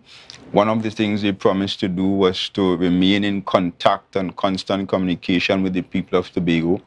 We are seeing a number of Tobagonians, including people who are at the forefront of supporting this current administration during the election period, prominent Tobagonians who are unable to get in contact with the Chief Secretary. And we hear the average Tobagonian as well complaining that all of their representatives are inaccessible.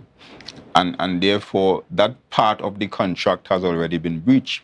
But there were further parts of it, I think number 5 and number 6, which to me has been flagrantly breached based on this voice recording. And the voice recording clearly is the voice of the Chief Secretary and the Secretary of Education discussing an arrangement and planning an arrangement. And I think in one part of the voice note, they hinted to the fact that, this has already started. Some persons have already been employed for this purpose.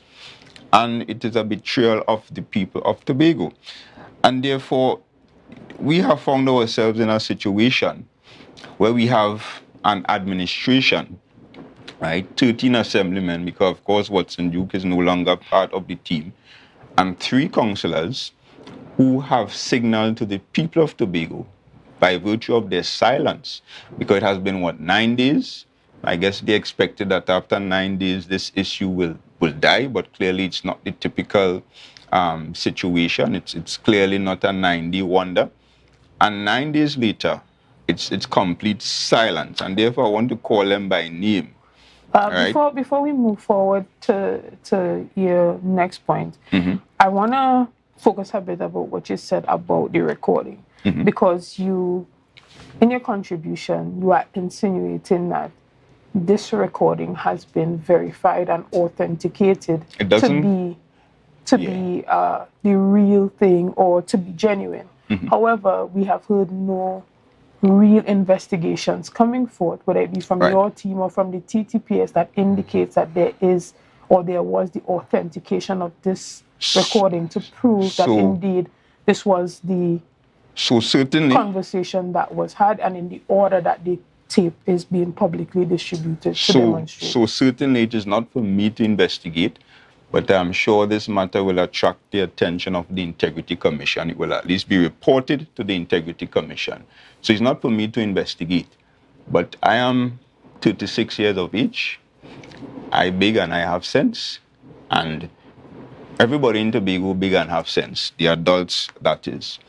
And having heard the Chief Secretary's voice possibly more than 1,000 times, having heard the Secretary of Education's voice more than 1,000 times as well.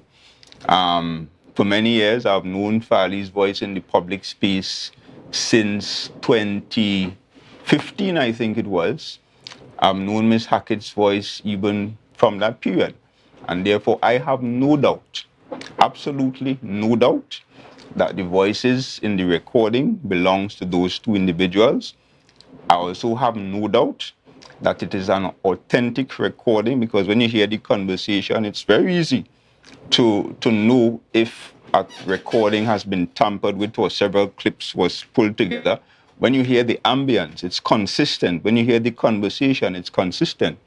And it's definitely not AI, right? All are we big and have sense. We heard the recording. I don't think I have encountered the argument of the particular clip being an artificial intelligence. And I think that anybody I've seen some Chief person saying that, or who also knows the voice of the Secretary for Education would be able to say that this sounds familiar and it sounds like them.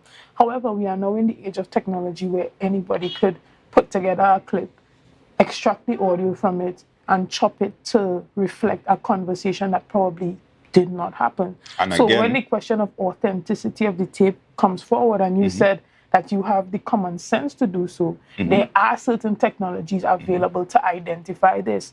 And so with the argument, I am hoping that in addition to coming to the fore to condemn the tape, which is necessary because of the contents that was in it, I believe that that argument should be backed by some sort of investigative report that states that this is a genuine, authenticated recording that you can stand on. And again, it's not for me to investigate, but I will call on the Integrity Commission to investigate it.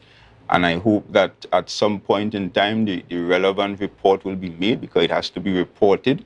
Of course, the Integrity Commission can also decide to investigate a matter, and this is a matter of broad public concern. And I hope that at some point we'll be hearing about an investigation being launched by the Integrity Commission, who has the responsibility to do so. Right? So I am prepared to say that it is a genuine clip. Who want to debate whether it's genuine or not, they are free to go ahead. But as for me, it is a genuine clip. All right. And my producer has just indicated to me that the clip is ready. So we'll take a quick break and we'll come back and we'll start with that. Guys, see you soon. I am doing something strange. Earlier today, I spoke with a couple lawyers and I asked them to help me draft a contract, which tonight in your presence, I am going to ask every single one of my candidates, including myself, to sign in the presence of a commissioner of affidavit who will stamp it. And this social contract, which I'm advised does not hold the same weight as other types of contracts, this social contract will be the guiding principle by which every single representative for the PDP must operate. And let me tell you how serious I am. These contracts, one copy will be stored with yours truly, the next Chief Secretary of the Tobago House of Assembly.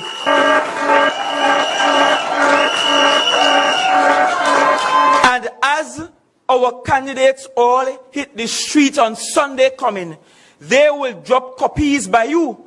And there is a blank line called constituent, which I am inviting you to sign at your pleasure, because I expect you to hold your area representatives to these said very values.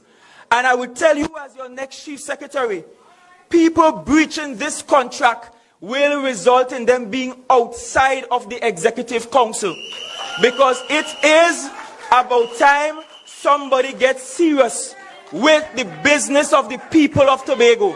The 8 principles are: 1, to use regularly organized town hall meetings and or modern technology to determine the consensus among the views of constituents on any or all matters that affect your lives. 2, to respect and represent the views of all majority and minority views, that is, of all constituents in the electoral district and the island within the government of Tobago. 3, to live in the strictest harmony and closest collaboration and connection with constituents. 4, to maintain continuous and unreserved communication with all constituents. 5, to lead with diligence and honesty, and to have a zero tolerance on corruption, nepotism, and waste. Number 6, to responsibly use state resources and privileges. We want nobody abusing the privileges of their offices. Number 7, to give unconditional attention to and fight relentlessly for the community, businesses, family, and individual needs of every constituent. And number 8, in all cases, to prefer the interests of one's constituents above one's own, and share with all the benefits from being elected. And finally, comrades, I cannot ask my team to sign such a contract, and I not sign one myself. And so I asked earlier on the chairman of the party, Dr. Sean Ned, to affix his signature to my contract.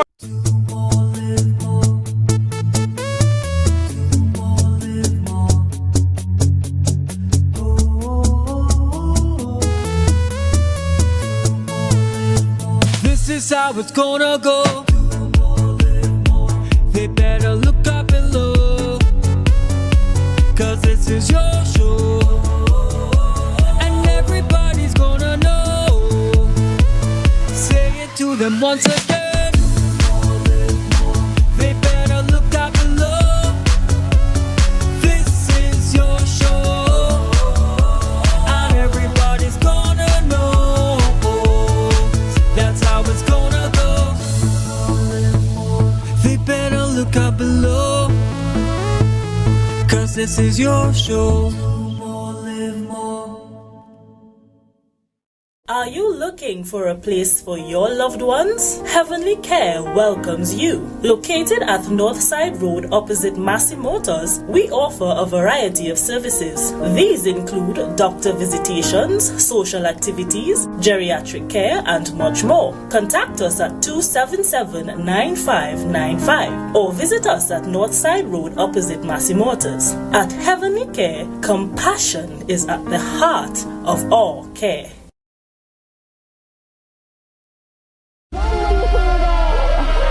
Run when you hear that. I said run when you hear that. You better run when you hear that. I said run when you hear that. You better run when you hear that. Run when you hear that. Yeah. Hey. Tobago updates. Good morning, Tobago. Again, and welcome back to Good Morning Tobago right here on Tobago Updates. Guys, the conversation is extremely interesting, and again, I have the man with me, Ansel Dennis, who is our former Chief Secretary and opposition leader of the PNM Tobago Council here in Tobago. And this morning we've been talking about that circulated recording of the assemblymen, allegedly. And right before the break, we played a clip regarding the social contract that was signed by members of the current executive during the campaign season. And so, Mr. Dennis, you brought it to my attention that it was critical for us to pay attention to this particular clip because of a number of the sections within that social contract. You indicated section 6 and 5. And section 5. So it spoke to a zero tolerance for corruption. It spoke to using state resources responsibly. And therefore the question in my mind, the actions recorded in that clip, that discussion, does it represent a responsible use of state resources? Does it represent honesty, integrity? Does it represent ethics and morality in public office? Does it represent an upholding of the Constitution and the law, which is part of the oath of office of all the assemblymen? And I would want to suggest that at this point in time, Tobago is in serious trouble, because we have a situation where Farley Augustine, Faith B. Israel, Terrence Baines, Natisha Charles Pantin, Wayne Clark, Sonny Craig, Niall George, Zerisha Hackett, Trevor James, Megan Morrison, Ian Pollard, Joel Sampson, Nigel Tate, Tasha Boris, Orlando Kerr, Sertica Williams-Orr have all signaled to the people of Tobago that they are quite okay with people within the administration breaking the law or conspiring to break the law. They are quite okay with persons utilizing public resources or planning to do so for their own personal and political benefit. They are quite okay with that, right? And I'm saying this because of their silence over the past 9 days since Tobagonians first heard this recording. And I'm saying that is a dangerous place for us to be. as an island where the entire THA administration has signaled that they are quite okay and quite satisfied to remain silent in the face of blatant corruption in the administration. But Mr. Dennis, I want to go forward to ask you a question in regards to you holding them accountable morally. Can you swear by these same standards for the administration that you led during your time? Or is it a different measure for that administration, seeing that you guys did not promise transparency to Tobagonians? Well, I see it being said as the flagrant excuse that the PNM did it before. And I want to say to the people of Tobago that the PNM, no executive council, no party meeting that I've been a part of, ever did we sit together and discuss how to be corrupt. That never transpired in the PNM. And I'm saying as well, with all the corruption that they have spoken about, 21 years of corruption, I see people still talking the foolishness about billions missing. This chief secretary conducted an audit. This chief secretary promised to report zipline and report other issues to the police. And I'm asking, where is the police report? What is the status of those investigations? And with all the corruption they spoke about, no evidence of that has surfaced. And they have been in office for 2 years now, and all the documents are there. So if they had corruption and they were looking for corruption and they are the corruption busters that they claim to be, I'm sure that by now, all the evidence should have gone to the police. But clearly they are not corruption busters. They are corrupt themselves. Okay, well, that's a lot to be said. Well, when we look at this social contract, do you think that this social contract can be enforced? To be quite honest, no, it can't be enforced. But the Integrity in Public Life Act can be enforced. The Prevention of Corruption Act can be enforced. But still, I think the fact that they campaigned based on this and they presented this social contract to the people of Tobago with certain guarantees and certain promises, of course, by now we have realized, and I believe all of Tobago have realized, that we can't take this chief secretary's words and hold water, right?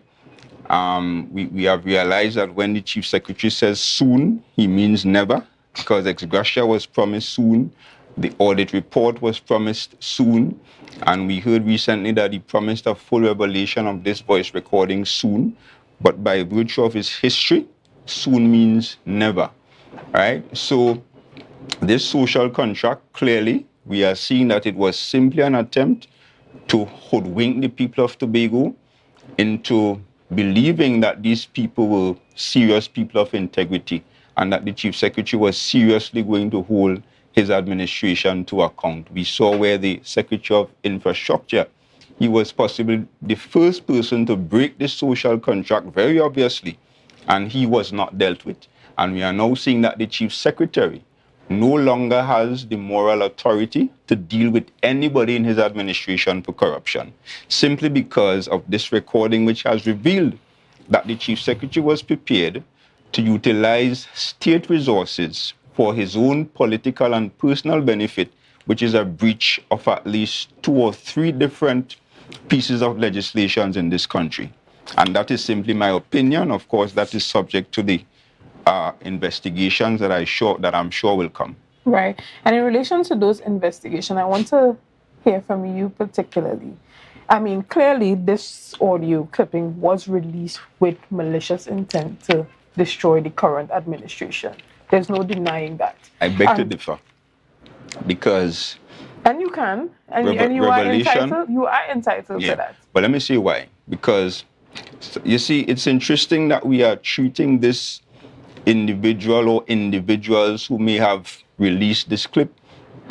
I saw somebody said they are traitors, right? But it could very well mean that, it could very well be that it probably was an individual who is totally fed up with what they have seen for the past few months and are acting as a whistleblower. And right now in this country, we are moving towards legislation to protect whistleblowers. And therefore, I would not see the person as a traitor or the person had malicious intent. This person or group of persons probably has Tobago's interests at heart by preparing to reveal what is taking place with this administration. And I'm even hearing in the grapevine that there are other things that the people of Tobago may need to hear about. Okay. So what I was really going to get into is we just painting the picture or in the context of how the audio clipping was released, and you said it could possibly be someone who was just fed up. However, with the investigation that you are hinting to, coupled with the revelation that the Chief Secretary is speaking of, now most of your contributions have been based on the fact that you believe this to be authentic and that the cause behind it being released could definitely be because someone was fed up. But what if more information comes to light that shows otherwise? Are you willing to come to the public and say something different? What if it really was a conspiracy or even something bigger at play? Because I am here and I'm sitting and I'm waiting to hear from the Chief Secretary, just like the rest of Tobago. And I'm sure Tobagoans want to hear, what is this big revelation and why haven't you come out as yet to debunk what has been put out in the public space? To be honest, I don't expect any big revelation. Because again, in the past, when the Chief Secretary said soon, reshuffle of the Executive Council coming soon, soon and reach yet. Tobagonians getting the ex gratia soon, soon and reach yet. So based on that, I don't expect any revelation soon. I mean, what could the Chief Secretary possibly come to tell us? But what if we see something that indicates that indeed this was not authentic and indeed it was done with malicious intent? Are you willing to come back here on Tobago Updates and us have this conversation post that big revelation? In the highly unlikely event that this audio recording is proven to not be authentic, of course. But again, I will repeat, I beg and I have sense. And based on what I heard in the recording, I listened to it several times. I paid attention to the ambience, the words, the flow of the conversation. And come on, anybody with common sense should come to the conclusion that this was some edited tape. And as for malicious intent, I am not sure what perhaps in terms of this talk about malicious intent, maybe it might be somebody who didn't have their way or some secretary who is upset with the Chief Secretary. But at the end of the day, I will choose to look at it in the context of whistleblowing. And I want to encourage Tobagonians generally, especially public servants, whenever you witness wrongdoing, report it. Report it to the police, report it to the Integrity Commission. And actually, there's a clause in the Integrity in Public Life Act which protects persons, especially public servants, who report matters and report politicians and other persons in public life to the Integrity Commission. It protects them from any repercussions like victimization and that kind of stuff. And again, this country, under this current government, is moving towards whistleblower protection, because we have to ensure that when people sit in meetings and when people in the usual occurrences of their work discover wrongdoing or they witness wrongdoing, they must be comfortable and in some cases, I think, rewarded for reporting these kinds of matters, because it is very important for us to root out corruption wherever it exists. Right, and I want to give the persons on social media a bit of a voice here, because we have some comments that are coming in from the live. One of them asks if the PNM didn't also have or don't currently have their own propaganda team that is quite obvious by a lot of the conversations that is seen on social media and a lot of the profiles that are very present in this space.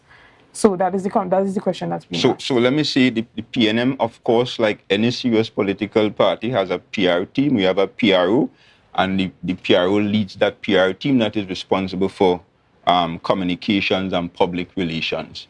There are people who support the PNM that may not be directly attached to any PR team or any arm of the organization, and of course they support the PNM. And I must admit that at times they say things against this current administration, and they may not even be supporters of the PNM. They are just against this administration, and sometimes they say things that I will not say, or things that I will not even agree with. Right? But let me answer that question more directly. Again, at no point in time did the PNM engage in the use of state resources for anybody to do PR and propaganda. Right, and I see some things here, but I think that kind of bordering on a personal nature, and I wouldn't want to highlight any of those things to you. But you have the opportunity to view the comments and see for yourself what persons are saying. But I want us to stick to the facts and stick to the relevance. Who's talking there? The same fake profiles that they're possibly paying for? I highly doubt it. I see comments from different individuals, but you would have the opportunity to peruse the comment section as well. But I don't want to bring anything that isn't relevant to the conversation or anything that attacks you personally. I don't think it's relevant at this time. But we'll take a quick break and we'll be back right after this. And we'll talk a little bit about that conversation that I had with Mr. Trevor James yesterday in regards to the EMA. Because he did indicate a couple of things, and one of those things was that it was a political malicious attempt against this administration when they are not given the approvals that they are requesting, the licensing, and when EMA is conveniently, filing for injunctions whereby previously projects did not apply for EMA clearances and proceeded, without any hindrances. So we'll get into that conversation where we come back. And so I look forward to that, guys. We'll take a quick break and we'll be back. Definitely.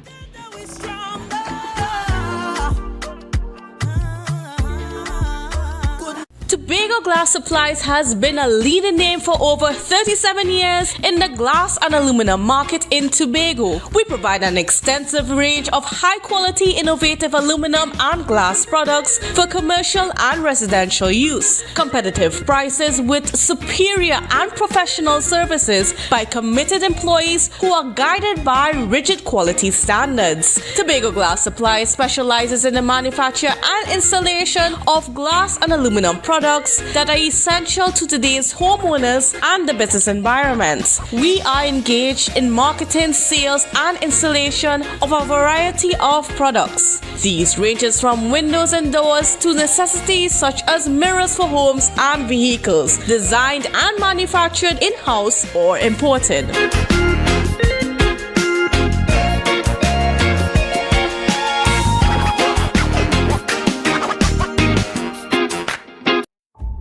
Tobago will never be the same.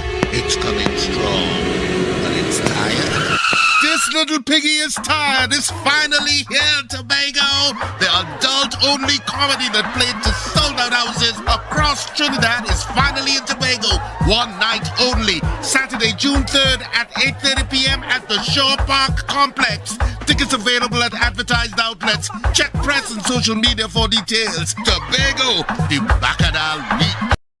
October will never be better with Tobago Carnival fever. Okay, passage and come on over. Yeah. Hey. Tobago updates. Good morning.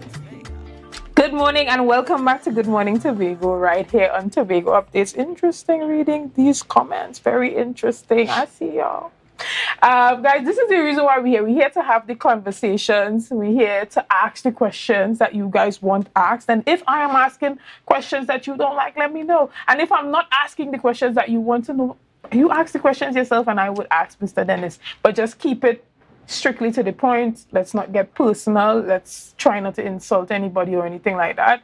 And yeah, let's have the conversation. But as I said before the break, we're talking a bit about the EMA. And for you guys that don't know, the EMA functions as an oversight body here in Trinidad and Tobago, and their role is to enforce the Environmental Management Act. The EMA oversees any type of project that could possibly have an negative, positive environmental impact, whether it's from the public or private sector.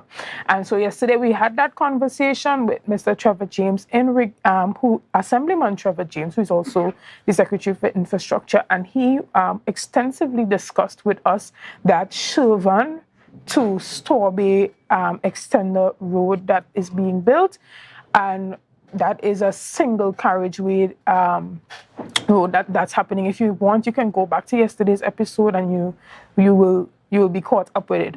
However, he made some claims about the previous administration basically doing their own thing and not being subjected to the same type of scrutiny. So we're going to start off with that clip from yesterday, a short clip. And over the last 10, 15 years, even when there was a UNC government in Trinidad that would have put an EMA board into place and all of that. The THA from 2009 to 2013 started several projects without EMA approval. We have Belgarden Housing Development, where a sewer treatment plant is on the bank of a river. We have Adventure Housing Development, again a sewer treatment plant on the bank of a river, on more than 5 acres of land. We have Blemen on a mountain. We have a breakwater in Pigeon Point. We have Princess Bay Jetty in Roxborough. We have the revetment we just did in Roxborough as well on Princess Bay further down. None of those projects, and those are just some, I can go on, name 20 projects. Castara Fisherman Facility, where the EMA actually wrote the THA and said, listen, stop the work. You don't have approval to build that fisherman facility next to a river, and where the river and the sea converges. The THA disregarded that letter and finished the project. But the EMA never went to court to have an injunction against them. So the precedent that we have met in the THA is that the THA understood, and we believe the EMA understood and understands as well, that the THA is responsible for managing the environment in Tobago, and the THA, through its division and Department of Environment, can manage those issues themselves. And I don't think it would be fair, for us to not give you the opportunity to respond to that, because he did indicate that under your leadership a number of these projects definitely. happened. So Now, this is your opportunity to respond. Trevor James is tired and gasping for air, all right? Because, you see, initially, you have to remember what the posture was. The posture was that we don't have to report to any EMA. We don't have to agree or wait for any EMA approvals. We could do our own thing. They even went to the House to bring a motion to attempt to change the law. And anybody with common sense will know that a motion cannot change the law. So that was the stance first, that we don't have any respect for the EMA.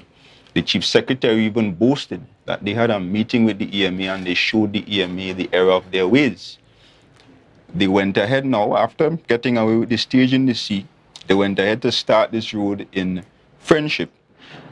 Now, not the EMA, now that the judiciary has granted an injunction showing them the error of their ways, they are now changing the argument. So it's no longer that the THA doesn't have to report to the EMA, because that is clear in the law.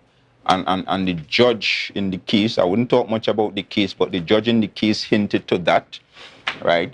They're now trying to talk about precedent.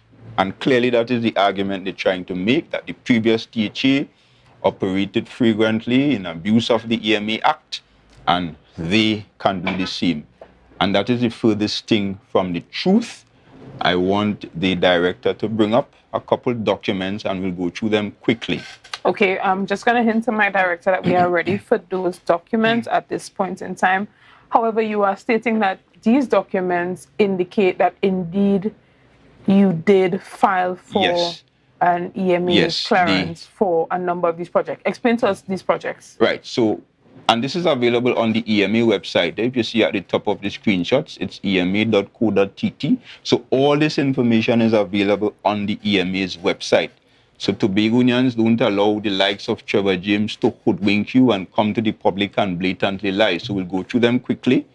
You could see the CC reference. You could see the date the CC was issued.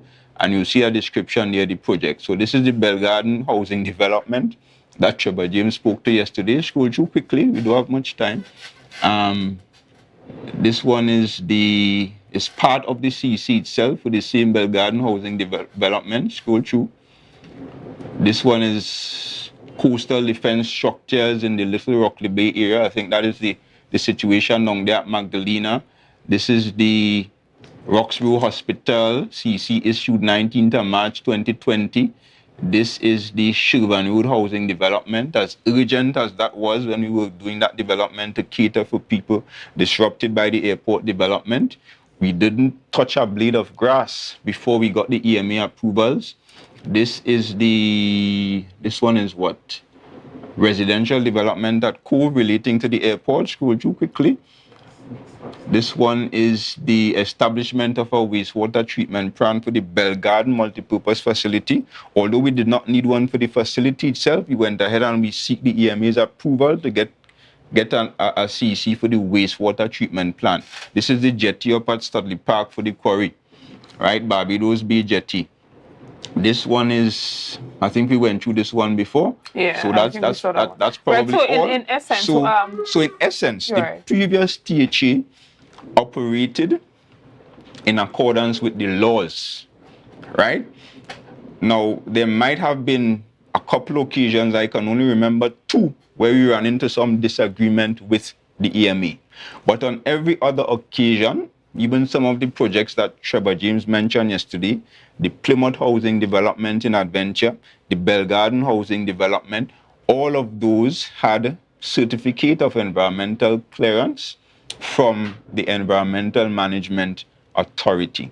So the Secretary is quite prepared to come here and lie to justify their foolish actions. And I want to say to the people of Tobago that the actions of the Secretary and this administration by extension is dangerous, because they went dressed up all nice and dandy in jacket and tie when they got elected, and they went and they took an oath, and part of that oath is to uphold the Constitution and the law.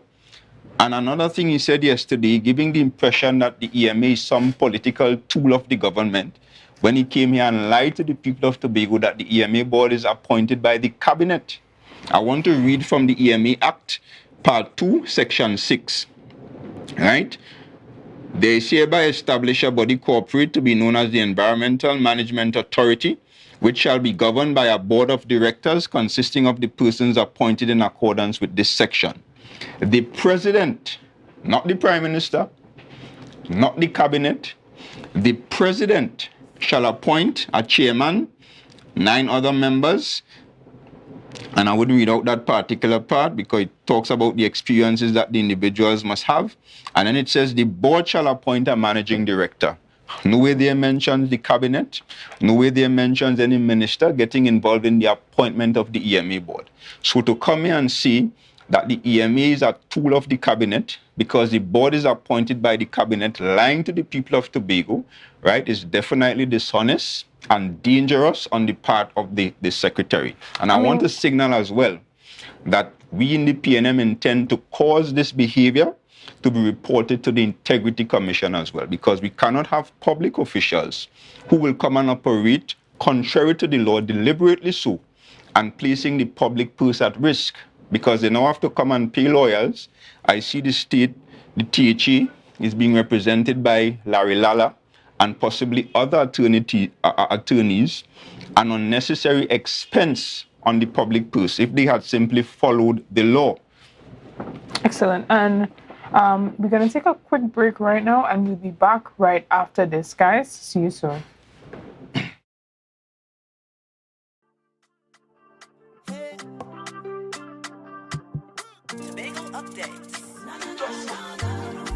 The best place to stay in Tobago is at Thorn's Place, with rates starting as low as 200 TT. Call or WhatsApp 745-7306 or 682-8676. We are located uptown Scarborough, 5 minutes away from the port. Remember, at Thorn's Place, our aim is to make your stay safe and affordable.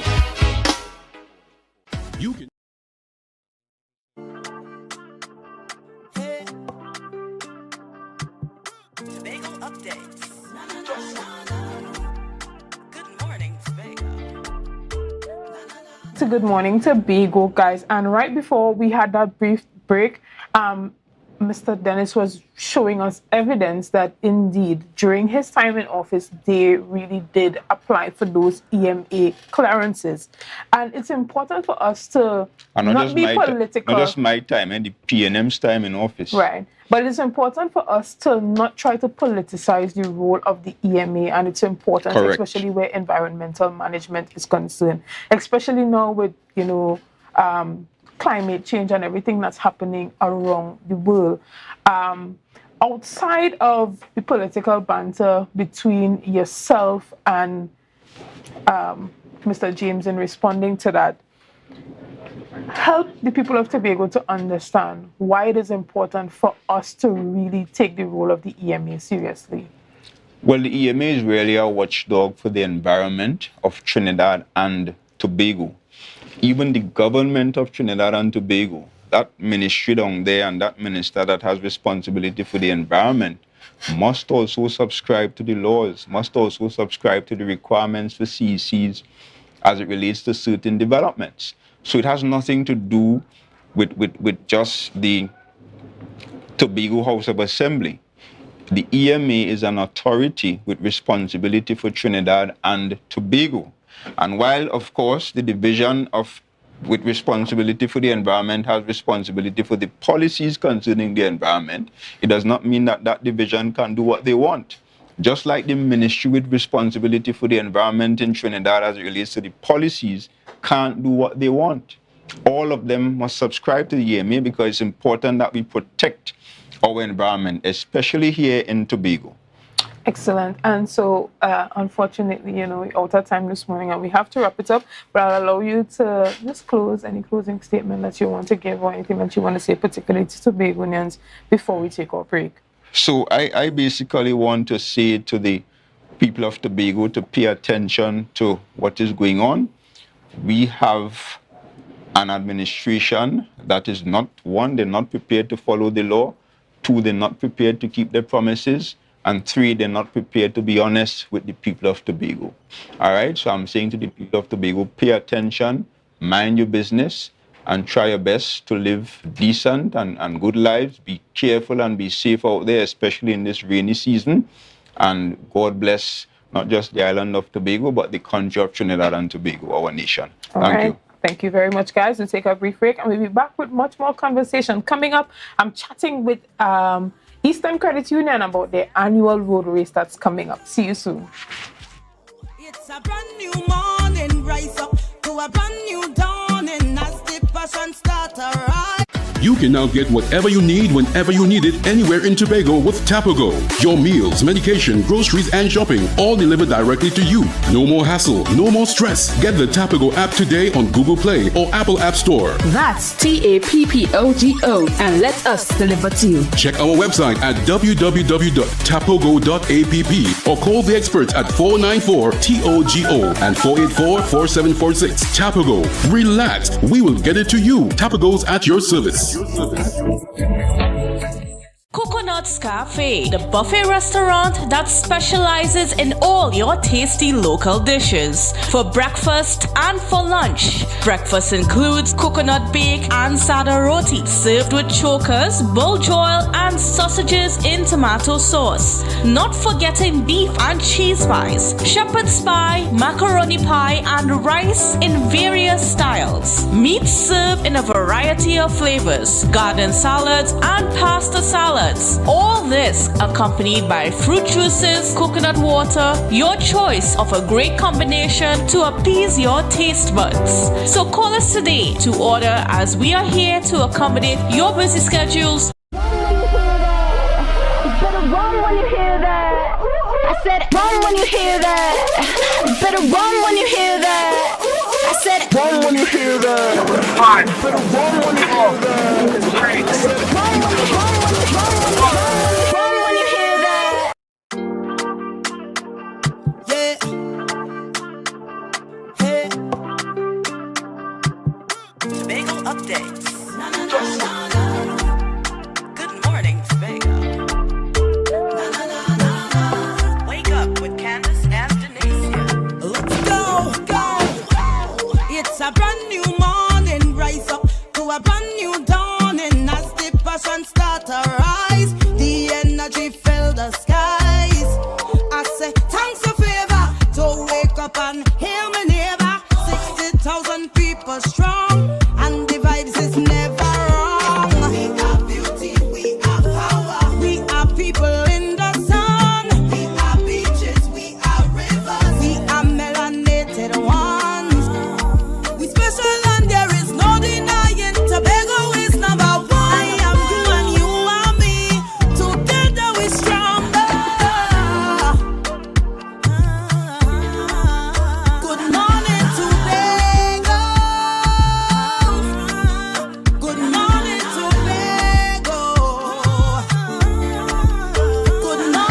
again, and welcome back to Good Morning Tobago right here on Tobago Updates. So we just had some really interesting conversation with political leader for the PNM Tobago Council. And as we continue this morning with much more conversation, we are talking with Eastern Credit Union about their annual road race. So it's exciting things happening here in Tobago. And to have that conversation with me this morning, I have Mr. Jamal Lewis, who is the Public Relations Officer of Eastern Credit Union.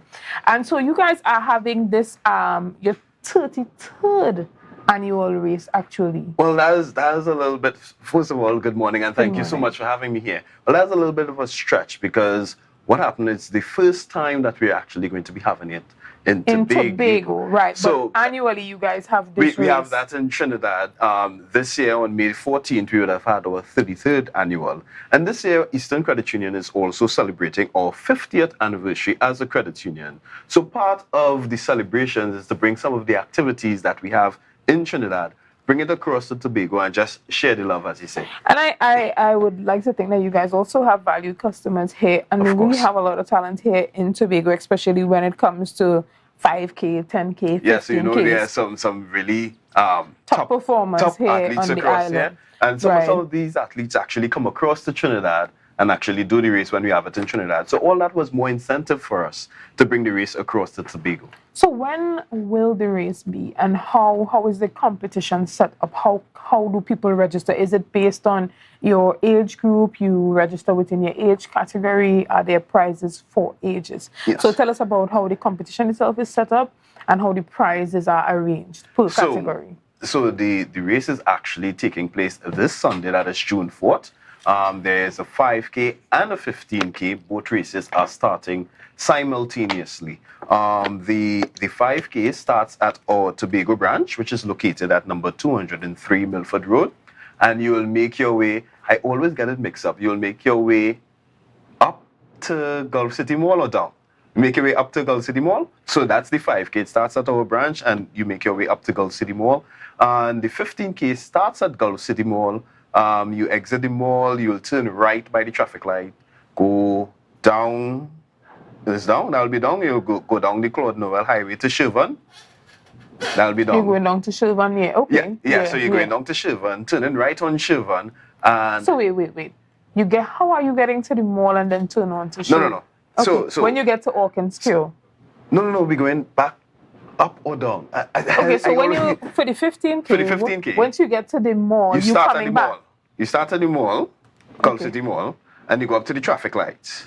Okay. Right? And then that's the traffic lights for the Claude Noel Highway. Okay, so you turn right? Yeah. You turn right and you go down to Shervan. So the 15K starts at the mall? The 15K starts at the mall. Okay. You go, when you reach Shervan, turn right again, you go up to by Mount Irvin, you turn in by Anchor, you turn right there and you make your way back up to the mall. Right. Yeah. So that's the 15K. I get a little tired. No, it's okay. It's all right. So that's the 15K. And like I said, the 5K would start at the branch. We do have a shuttle service in place for persons who are doing the 5K.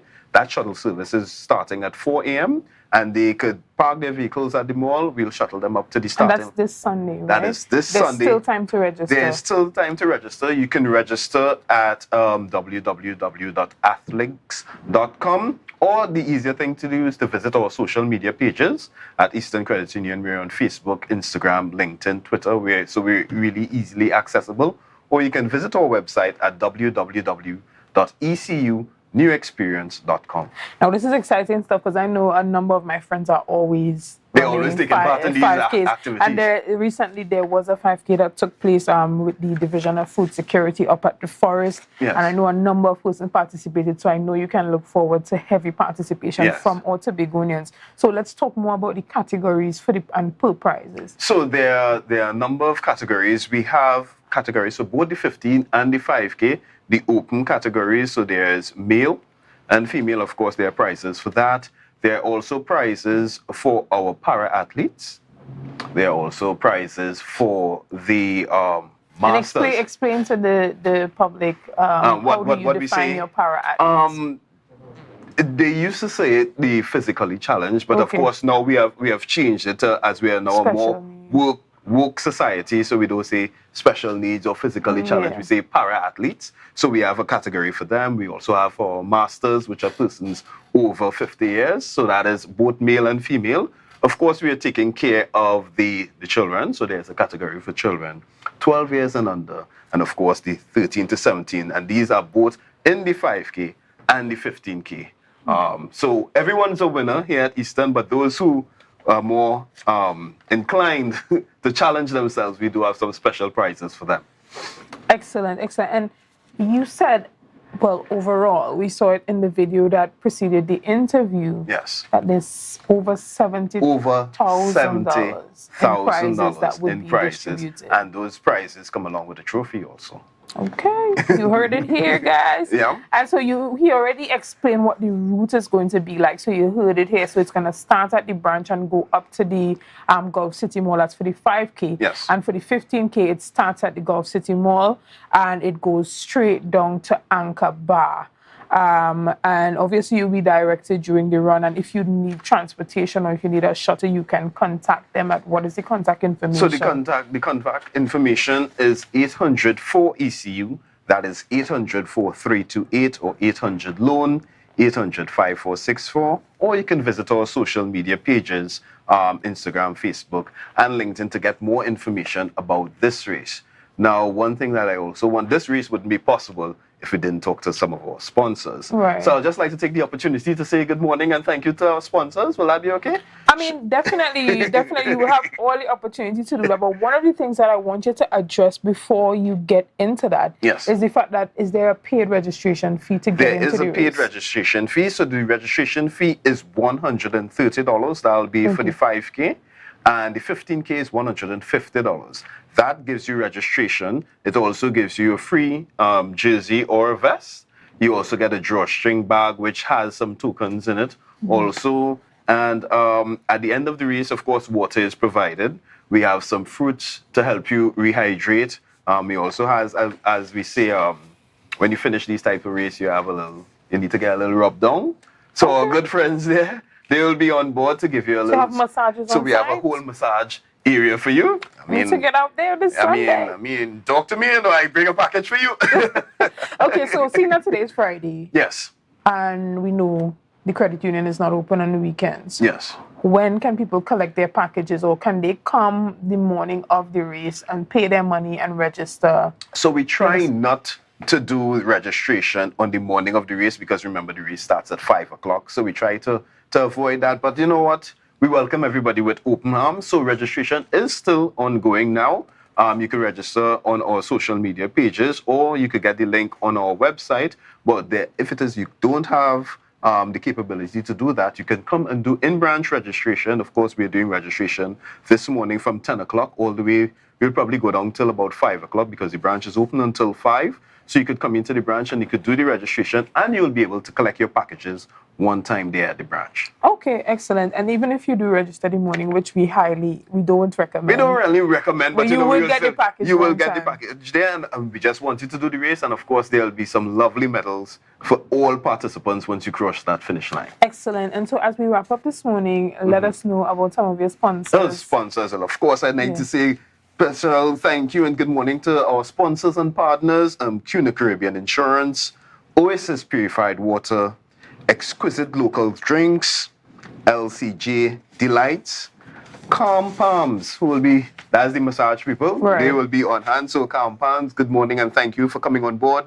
Chrissy Chow, yes, Tobago Emergency Management Agency. We have Tima there. Tima is going to be there. They will be helping us with the race monitoring and just directing people. But of course, the route will be lined with Eastern Credit Union paraphernalia, so you won't get lost. And of course, Tobago Healthcare and Equipment Supplies. They will be providing the ambulance service for us. So special good morning and thank you for joining us. And of course, the biggest thank you will have to go out to the hard-working members of the Trinidad and Tobago Police Service.